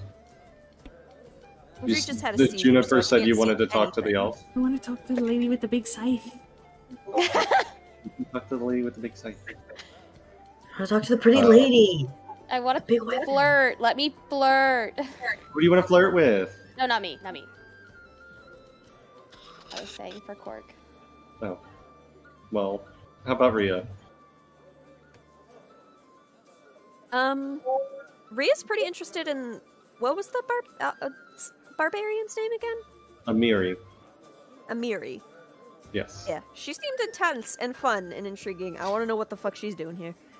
How about Calliope? Calliope's gonna stay sad. Okay. Gonna be antisocial. Sure, that's fine. For now. Yes, I see your whispers, Cork. Don't worry. Oh my god, Jesus. Not allowed to whispers. It's not even turn 1. I love whispers. You know me. Yeah. First of all, how dare you? All right. Let's start. Let's just start with Alistair. So, Alistair, you head over to Magervarn, who looks up and says, "Well, I'll be. It isn't Alistair." Yes, it's been quite some time since I've been to one of these. What seems to be why... you also received a letter? Yes. Jamandi said that there was, if you know anything about me, I realize we've never properly met, but I've heard of your exploits before. Magervarn, and stands up and gives you a small bow. Yes, I believe Ophelia might have made mention of you once or twice. Well, then you understand that, I am not likely to inherit much from my family, so this is an opportunity, I think, to make a name for myself out here in the Stolen Lands. Maybe, perhaps, a good chance to make a fortune.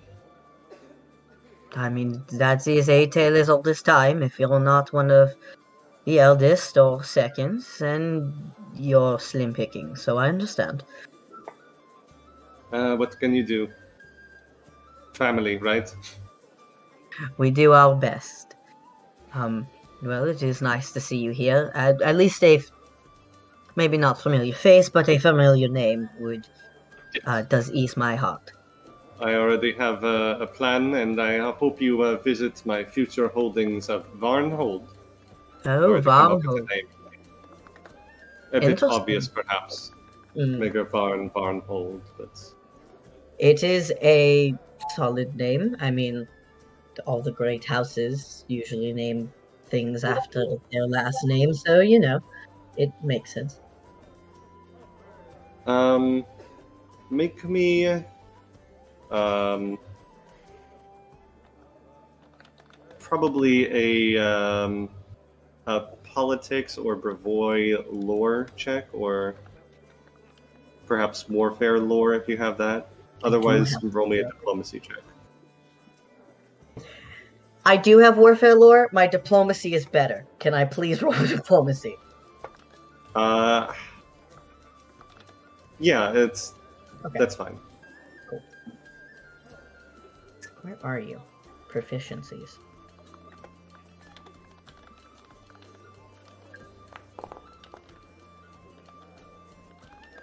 An 18. I'd say that's enough to. You've made a good impression, so you can give yourself one influence with Kingmaker. Can you spell that name for me, please? Yes. Magar Bar. Thank you.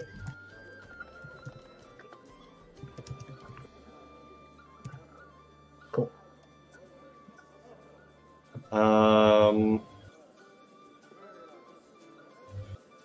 Juniper. Hi. You go up to the pale-looking elf. She is very quietly eating the food in front of her, and kind of looks up with a look of mild interest on her face and says, "Can I help you?" I was just wondering if you use that scythe for gardening?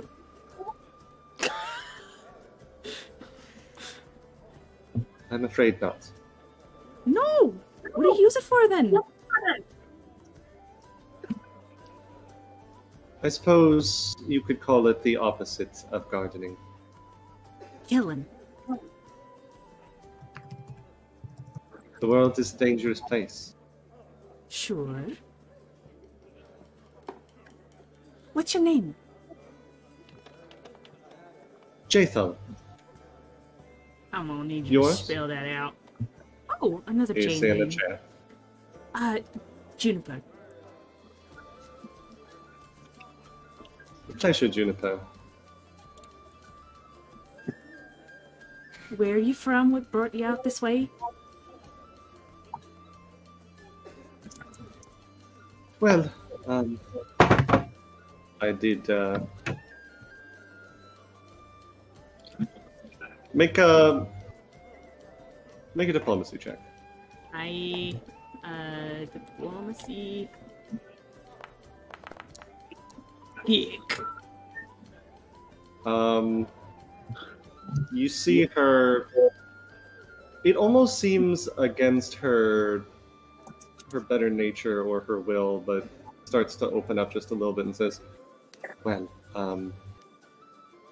I am from Kyonin, but that was a long time ago, and I'm no longer welcome there. I was hoping to find a place in a new society.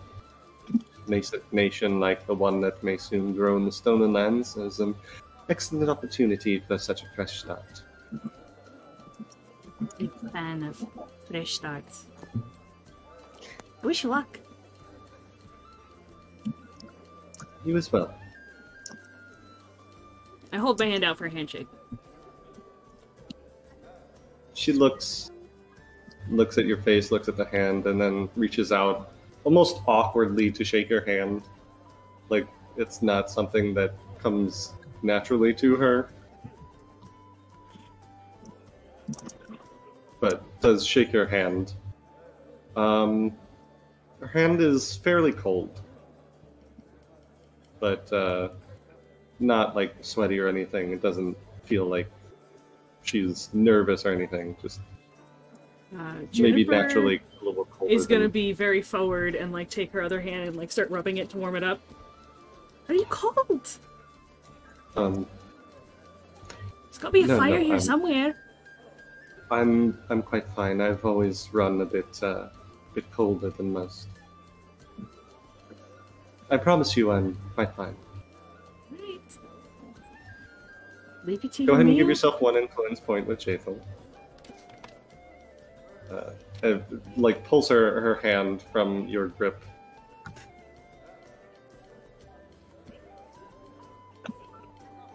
You know what? Make me a secret religion check.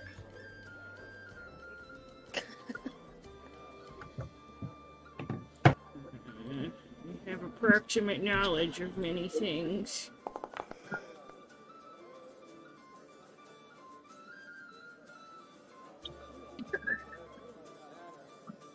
Oh. Question marks. Do you do anything else, or do you leave her to her business, or if you want to keep talking to her, you can. I wink at her and go back to my seat. She kind of looks around, like, is that at me? Eventually, like, kind of shakes her head and goes back to her meal. We all love a goth mommy. Woo! Yeah. Yeah. Yeah. Rhea. Hey. Amiri is chugging an ale and just like slams it down and raises it to one of the passing servants to pour her another one. You seem like you know how to party. Damn right. Where are you from? Oh God.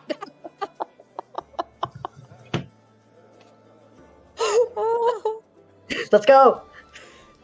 Is it, Sounds like is it this really come that bad? It's funny. It's just hilarious. It's wonderful. Yeah. Meal like this comes by all too rarely. So what Yeah, brings you to these parts, huh? it's a bit, I don't know, I was expecting something a bit more filling, and as she says that, they start bringing out, like, the next course, which is, like, a very hefty, well-seasoned, like, steak platter, and says, "That's more like it!" Yeah. Is this just me? Looks at you and's like, well, I'm here because, it sounds like a lot of fun going on down there. Can't cleanse the stolen lands like they said without breaking in a few heads, and, well, love breaking in some heads. Seems like you're mighty good at something like that. I myself, or I more hang back and shoot them from a distance, if you know what I mean. We might make a good team. I'm very much a get up in their face and stab them kind of girl. Holy shit. And when Rhea is talking, she just little glowy magic around her hands just to emphasize her point. Hmm. You always been a fighter? Yeah, my clan is, a fairly, well, yeah, I grew up with a sword in my hand, and then I got this big bastard and never went back. Every other weapon just seems small compared to it, you know? Yeah. I probably couldn't even lift that thing. Yeah, well, you know, I'm a bit of a size queen. Oh, I bet you are. She just lets out an uproarious laugh. Wow.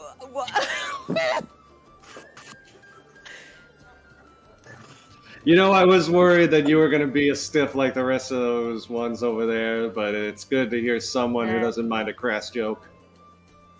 Oh, yeah. I spent a lot of time on the road looking for stuff for my parents' business, but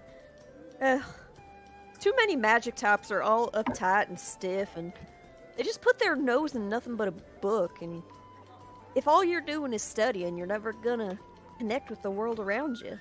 Yeah. My magic, I was born with it. I don't rightly know where it comes from, but it's just much a part of me is that your muscles are a part of you. Another tool to use. Damn right. Damn right. Go ahead and make a. And we cheers. Yeah. Make a diplomacy check.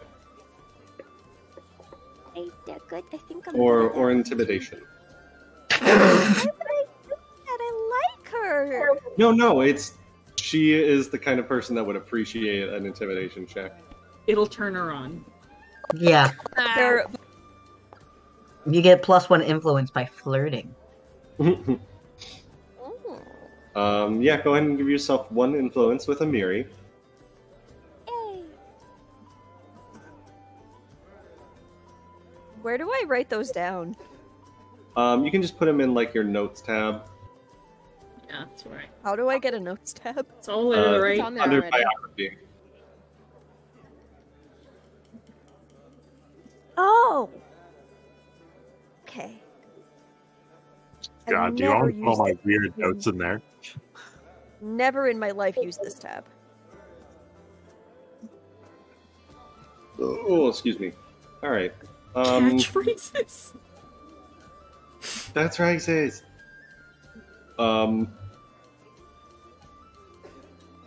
So Gorby, are you just trying to chat up the entertainment? Is that what's going on?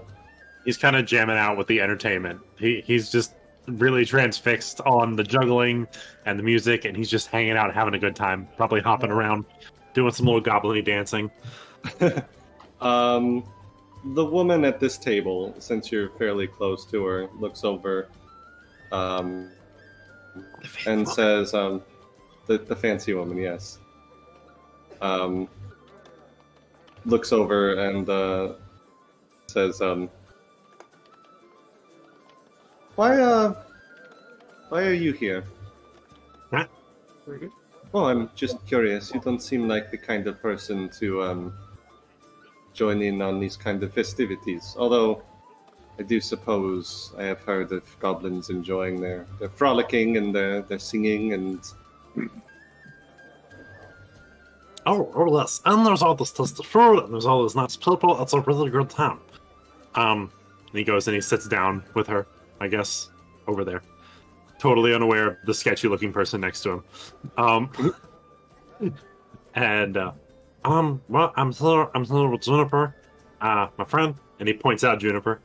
But he can't, like, I guess, point her out because he's shorter than all the tables. So it's over there, somewhere. I thought she was talking to an elf. I don't know.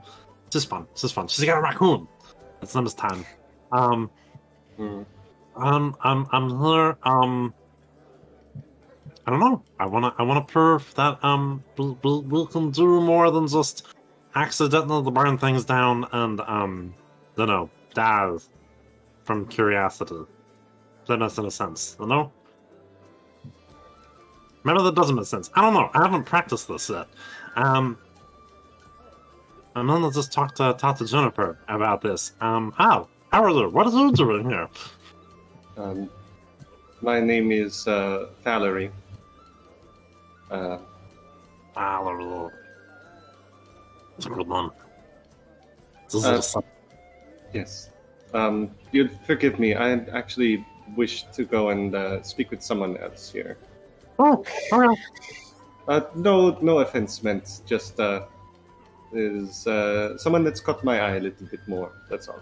Oh, okay. We'll have a great time. I'm gonna be back over here with that juggler person. That's so cool. I don't know how they'll do it. And he runs back over to the juggler. And he's just bobbing. And Valerie walks over to the table where you all are sitting and sits across from Calliope. Oh no! I didn't know I was running interference. I'm sorry. That's fine. Pardon me, lady. Hello. This woman that sits across from you is like clearly a knight or a champion, perhaps. but she is strikingly beautiful, although very clearly does not wear any kind of makeup or anything to try and like enhance her beauty. And just sits down and says, apologize for disturbing your solitude, but you seem like someone who is more proper than these rough and tumble types. I am so glad that I come off that way. Sorry, what is your name? Valerie. Valerie. I am Calliope. Lady Calliope. It's nice to meet you. Pleasure to meet you, my lady. What, I assume that you were asked here by Lady Jamandi just as much as all of us were.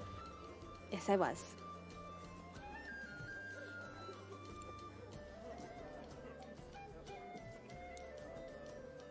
And Did she mention why? I decided that I would come because I just wanted to see what this was all about.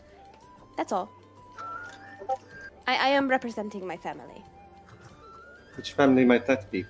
Sotova? Oh, House Sartova. Yes, I know of them. Nico over there. I know. He's like, I wish I was there. Yeah, and you're not suddenly, there. Alistair walks up. Hey, sorry, did you guys mention House Sartova? Yeah. Rattles I mean, cage. we're Let not me in. so far from you. Oh, I guess we are. We're a table. We're like a yeah. whole table away. Enough She's- that I can't hear you. Yeah. Definitely not over the sound of... Yeah. No. There's a whole table in between us. Yeah. She says, forgive me, I also noticed that you seem trained in the blade, and gestures to the weapon at your side. I am. My father taught me everything he knows. My father is the head of the... What's the fucking... Mercenaries, militia, army, general, What? Army, but what's it called? I don't remember. brigadier. Hold on. What's your Hold background? on, I got it. Chill. You got it, you got everybody it, you got it, you got it, you got it, you got it. chill. The Crown Knights. Nailed it. Yes. I was not gonna get that one. Very, very respectable organization, and he supports your It's choices. okay. I didn't know what that was either. Breakdown! I was just gonna go normal military stuff. I was gonna go sergeant, master sergeant. I was just gonna move my way up. I'm sorry, what did you say? Does he support your choices? It's I notice you don't have a coterie with you. Of course he supports me. He taught me everything he knows. However, he thinks I would be better as a wife than a knight. You see her kind of give a grim smile and says, "We have something in common then." You do not want to be a wife either? Well, not that specifically, but I was once on a path chosen by my family that I did not exactly consider, how shall we say, fulfilling. Would you like to tell me more about that? Shall we say I was on the way to becoming a champion of Shaylin, but I do not wish to bring the mood down. Perhaps it's something we can talk on another time. I respect that. I did not mean to pry.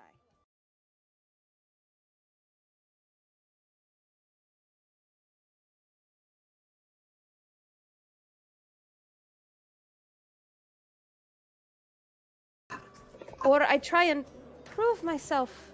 Perhaps my father will... I don't know. Perhaps I can get out of this one as well. And I am just trying to figure out my destiny. That is all. Sorry, I didn't... I don't know why I said that. I'm sure you don't care, nor should I trust you. No, I think it is it's a very honorable thing that you are trying to do.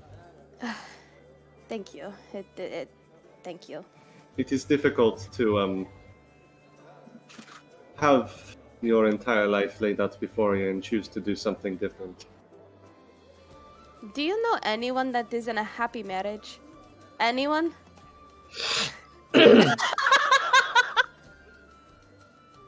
My parents seemed to be, although it was mostly a political match. Yes, I just They don't at least do not hate each other. can't even look at Nico. Well, That one thing is- I've missed about him is the spectacular faces he makes. I miss Nico. I fucking wish he was in our show this year. Anyways. Yes, I don't know. If you should get married, shouldn't it not be for love? Not that I've ever found that either. I don't know. I was taught that marriage is just a political convenience. As was I. I was taught it was a tax write-off. The tax breaks aren't that good. That said, I know that many such marriages turn blind eyes to anything that happens on the side, which is one such thing that I walked in on my father. Oh, that is terrible to hear. I am so sorry. We laugh about it now, but it was certainly something at the time. Interesting. I've never had to deal with that with my parents, so. Consider yourself lucky. Make me a diplomacy check. Oh, gracious DM, may I start heading back over? I start heading back over. Thank you. What am I doing? Society, you said? Diplomacy. Diplomacy. Blind or public? It can be public, it's fine. Someone's sitting in my seat. Damn. It's alright. Still give yourself one influence point with Valerie. Diplomacy is her easy check. Cool. Sure, this is just about when Alistair gets back to the table and someone is sitting in your seat. Apologies, I did not know. No, sorry, I merely wish to speak to Calliope for a moment. I shall... No, it's okay. If you want to, over. she's here. Okay.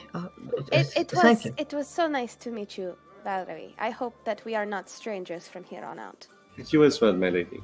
Thank you for your words. I do appreciate it, and for listening. My pleasure. About this time, you all hear a bell ring as the last courses of the feast are pulled away from you all. All very full, very just... It's been a delicious, delicious meal. Like 5 courses. It was great. The servants bustle about to clean up the feast remnants and bring after-dinner drinks to you. And Lady Jamandi rises and addresses everyone and says, "My friends, I hope you have enjoyed the food and drink this evening." Her words are quickly met with a round of cheers and the enthusiastic tapping of several dozen mugs and goblets. It takes a few minutes for the room to grow quiet again. She smiles and says, "You honor me, truly, but this night is for you. As heroes, you have responded to my call, and I can't wait to hear tales of your exploits in the weeks and months to come. Tomorrow I shall speak with you all about your individual charters. I suspect it will be a busy day, so I suggest we make an early evening of it. After all, you have kingdoms to plan." Lady Jamandi's words are met with an even louder round of cheers and drinkware tappings. A few goblets even shatter thanks to overeager hands. One of them is definitely Amiri, as she is just now... 100%. There's just ale all over her front, but she barely even seems to notice. She's like, "Ah!" Lady Jamandi gestures to the large double doors to the east and west. Of course, I've arranged bedchambers for all of you. My guards will escort you to them now. I hope you find them very restful. We shall speak further tomorrow when we meet back here at sunrise." She stands up, and she and the Lord Mayor leave the hall, followed by a retinue of armed guards wearing garnet-colored cloaks over suits of chainmail. Other guards begin to escort groups of revelers to their rooms for the night. In the corner, you see Mager Varn declines a room. You hear him say, apologies, but I must return to Restov to attend to a few more matters. I'll be back in the morning when the charters are given out. You see most everyone else, though, including the well-armored mercenary group in the corner, have all made arrangements to stay the night elsewhere. But mostly everyone, including all of you, well, I mean, you guys can choose whether you want to stay the night here at the manor, but a few guards come over to escort the others, and as well as you, to your rooms if you desire. Yeah, I'm staying here. Why spend money when you don't have to?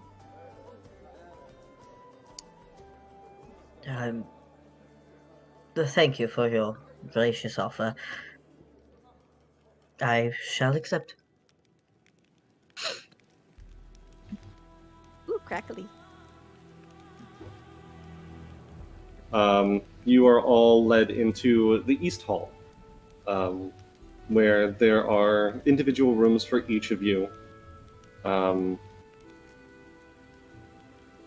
Actually, I'm sorry. There is one bedroom with One bed. 5 beds in it.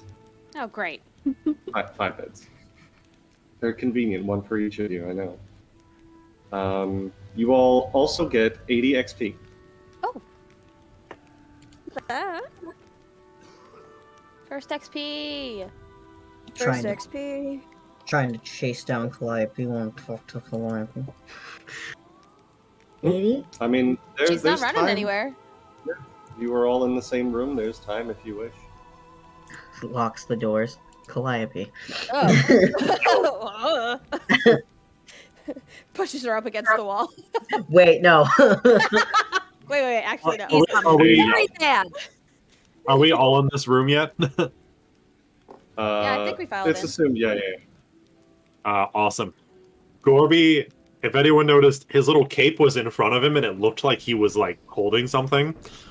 And he flips his cape and there's 4 extra dessert pies and an entire picture of something that he was somehow just hiding under his cape because he didn't want him to take it away. Job. You also notice the raccoon that was at Juniper's side also just like reach into like its fur and pull out like keys and a few errant gold pieces.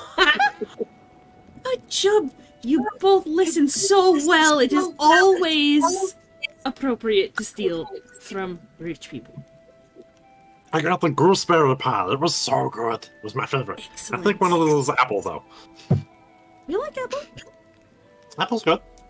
Hey. That's not my first choice, but it's good.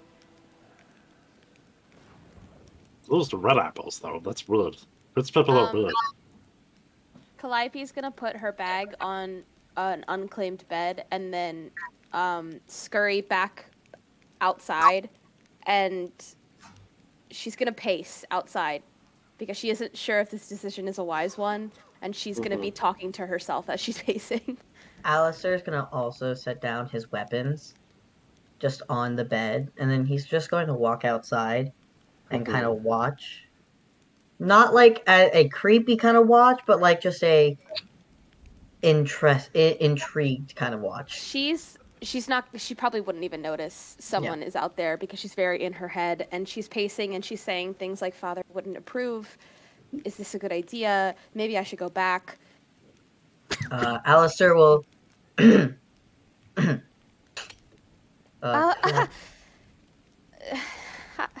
How long have you been standing there? enough to see the indecision. I am not insane. Sometimes I just talk to myself in order to get the thoughts in my head organized. Mm-hmm. I'm not crazy. I never questioned that fact until just now, but it's all right. I joke. Okay. What was your name again?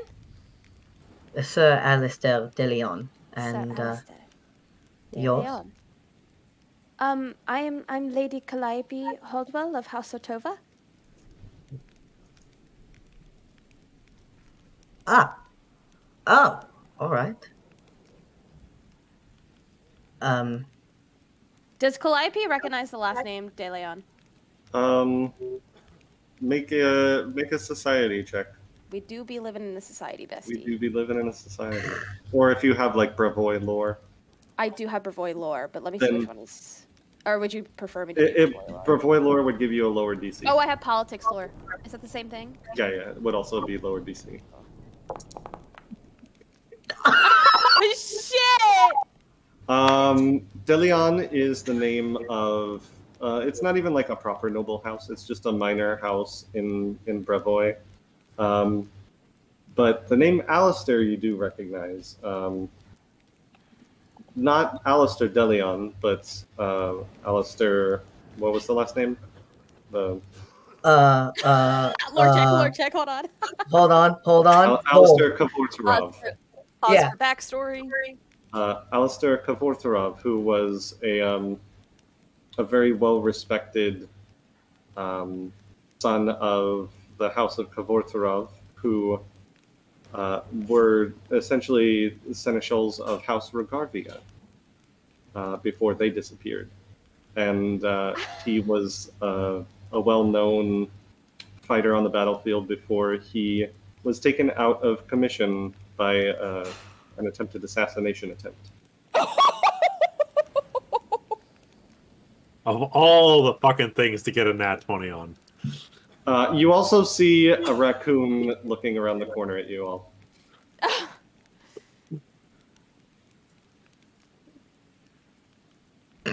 I think they're both just standing there in realization. Well, actually... Oh, sorry, I just froze for a second. Is Calliope assuming that this is the Alistair that he once was? I mean, you know Alistair Deleon is not the name of that person. I'd say with a nat 20. That Okay, I have the realization that this is okay.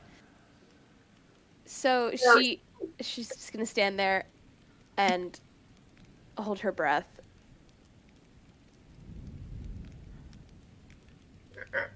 The raccoon gives a little chirp. Scurries back into the room. While they're having that very serious conversation, Yeah. Rhea looks at Juniper. The fancy one looks kind of constipated. I wonder what's wrong with her. Well, you know, nobles tend to look that way. Yeah, that's true. I've sold things to more than a few stuck-up kind of person, Arch but I them don't know. She kind extra. of looks scared. I charge people as appropriate for their station. Good. So nice. Gorby's just got like an entire pie and he's just like sticking his little mitts in it and he's like eating it. I love him so much. Me too. Just remember to wash your hands after. Well, You don't want to be all sticky when you go to sleep. no. Am I not supposed? No. Right. Okay. Less. Is something the matter? I didn't mean to intrude on something. If May I ask, what are you here for? I am assuming you also got a letter. yes, of course. What am I here for? Why did you answer the letter? Oh, why did you answer yours? Asked you first. I'll tell you if you tell me. Of course, I'm not one to keep secrets. I've lived a long life. And it's time for one more adventure.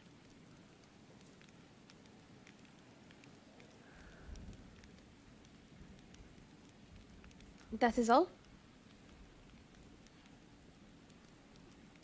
I've lived in the shadow of many failures.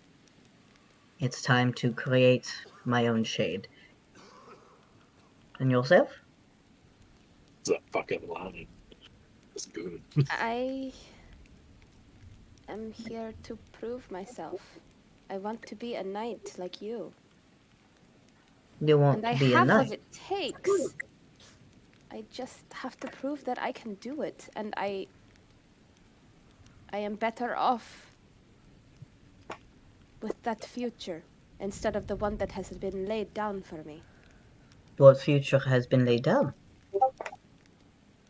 A political match, marriage, To which being house? a mother, babies. Ugh. Children are not so bad as long as it's something that you want, but what political match has been made? A marriage. Well, yes, of course, that is how most political matches are. But like, I mean, like, what house? Hold on, Lord check. House Leveda. Thank you. I say that. It's in the beta? Lebeda. Leveda. Oh, the beta! Oh.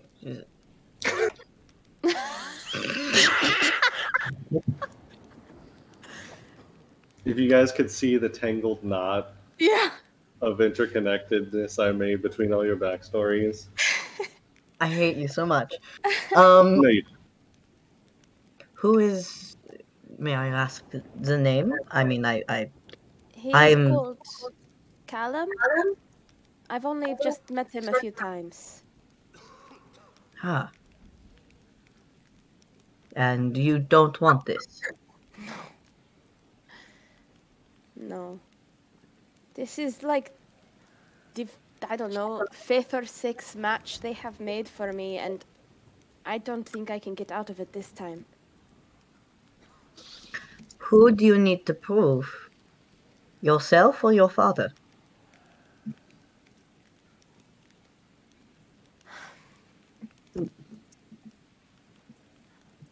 Maybe both. Well, you have enough confidence. I have not seen your skill, but I do not doubt that you know how to wield a weapon.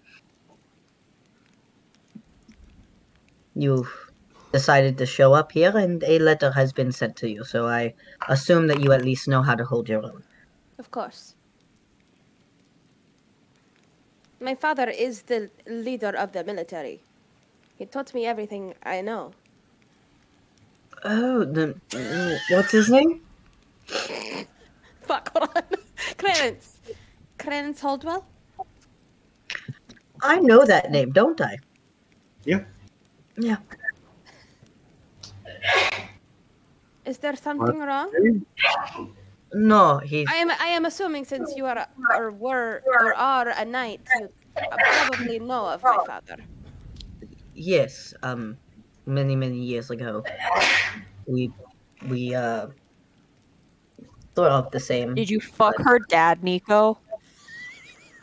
My dad would not fuck. I'm pleading the fifth. No, my dad Did would you not sleep fuck. with my mom, Santa? Are you my dad? Are you my dad? He points to the ring. Is that, for this conjoining? This was a gift.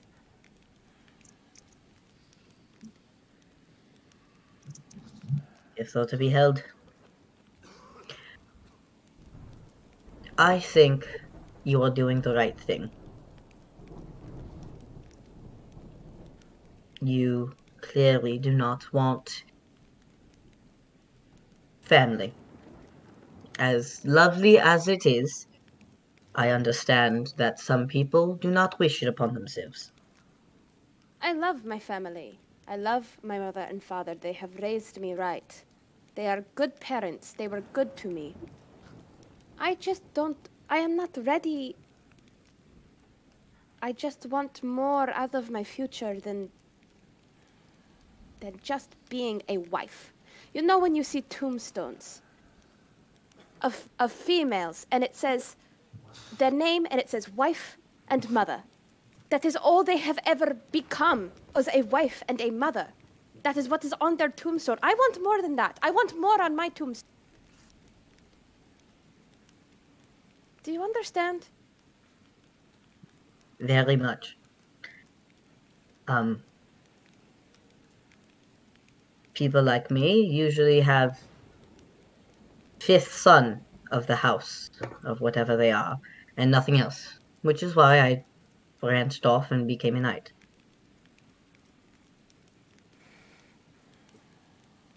And then I met two lovely people, and then I started a family. So you can be a mother and a wife, and also a knight. These are all things that are in your grasp. And your tombstone will have words upon words. It'll be hard to fit it all on one stone. That sounds wonderful. Where you are is where you need to be at this point in your life. You're doing the right thing by being here. Do not question it. The first step to becoming a knight is answering the call. And you've done that. So you're already steps ahead than other people.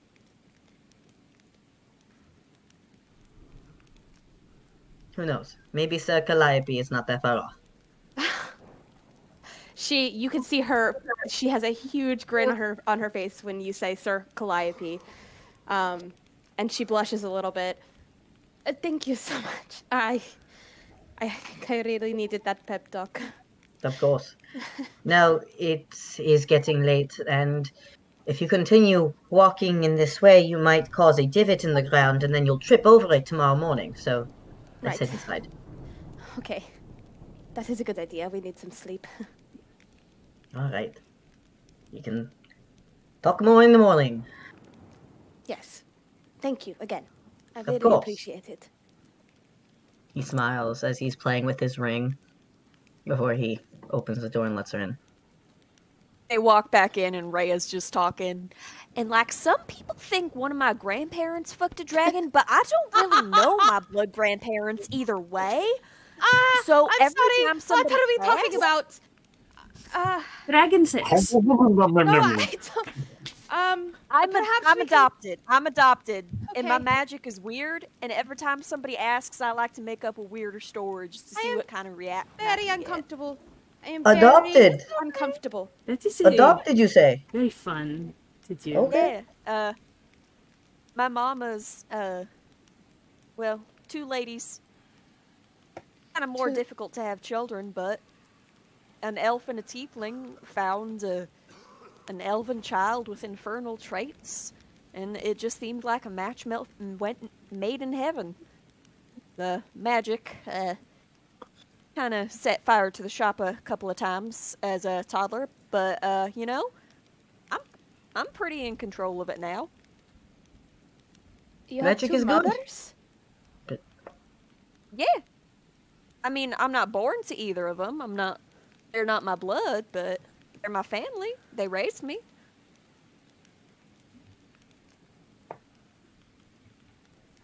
The world's full of a lot of amazing people. And I've traveled to a lot of cities in a lot of countries. And everybody has their own traditions, and everybody you ever met has such a full and beautiful story. And that's why I like studying. Because you never know what you're going to find.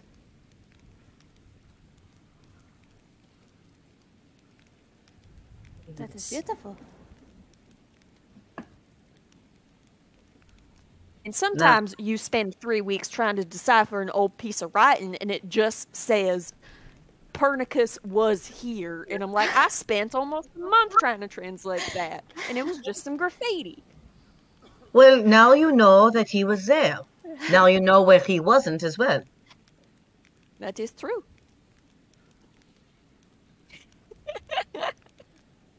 Yeah. You all start to put all your things away and get ready to go to bed for the night.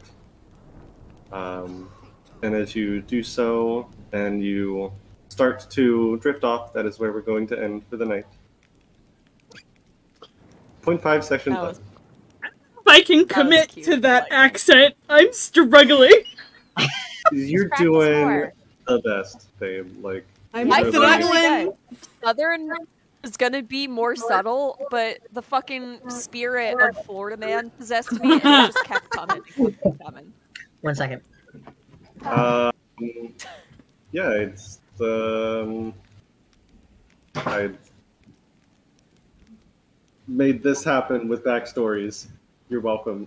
Good. Motherfucker.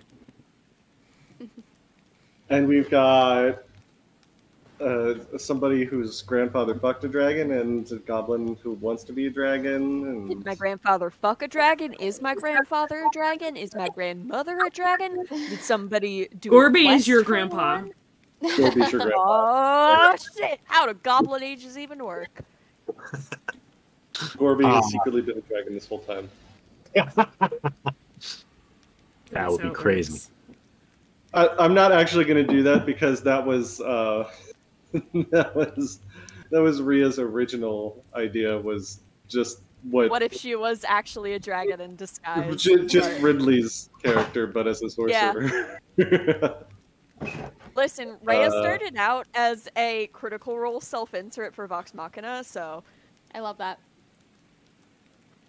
but, yeah, I mean, hope I you can all- still turn into a dragon when we get Yeah. higher level, so that's fine. Slay. Funnily enough, so might Gorby. Hell yeah, baby! He's gonna have a group with 2 fucking dragons. I could do what now? One of the very late Dragon Instinct features is you turn into a dragon, Wow. but that's at like Okay. it's at like 16th level. Yeah. We'll get there. When I get mine is at I think 12th is dragon form. I get it as a 6th level spell. The spell, yeah. Bloodline spell. Cool. But anyway, I have work in the morning, and Yes, also go. I'm gonna run around my neighborhood hunting for this fucking package. Yeah. Bye. Best of luck. I hope you all had a good time. It was very good. That was so good. Yeah, that was a lot of fun. I'm RP. almost sad that you guys recognized your shared backstory so early. It's fucking. Natty 20s. The dice willed it. We had a lot of 20s tonight, man. The amount of.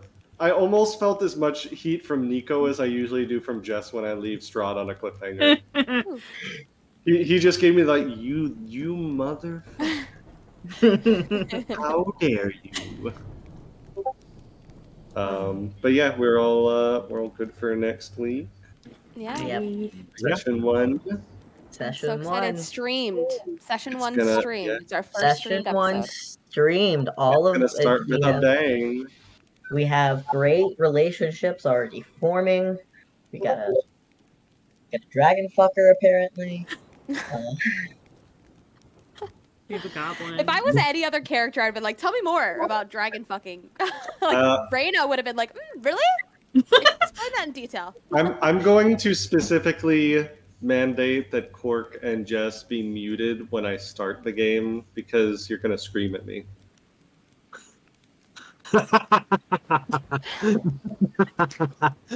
Why, Jonathan? You'll find out. I don't like that. Strahd And now you shows up. just drop that, and I have And to then wait you a have to deal with week. it for a week. I have to wait a week. Yeah. Disgusting. Yeah. He always gets us on a fucking cliffhanger. Jess is frozen. You pissed off Jess so much now. There's the look I'm used to from Jess. The petulant child is. Are you gonna kill us again? Like what? No, I'm not Really? gonna kill you again. Oh god, I'm scared. Points at Jess's character. That's my not second brother. it's not a like you're gonna hate me scream. It's a you're gonna be excited scream. Okay. I don't trust you. I don't either. You should always trust me. Oh yeah. It's Great never idea. led you wrong. Just the trust room. me. We start the game by the room exploding in gay sex. Like Slay. I'm in. Let's go. I'm in. You know what? I like it. I'm going to change the We opening. push all of the beds to get them. It's just an orgy. Gorby is very excited to have a human-sized bed. He doesn't know what to do with all the space. It's like a California king for you. Oh my god. All right. He I bounced will... like 3 times on it until you guys gave him a look, and then he was like, okay, now I'm going to do that. All right. I will let you guys go if you need to. And I will see you next week. All right. See you next week. Yeah.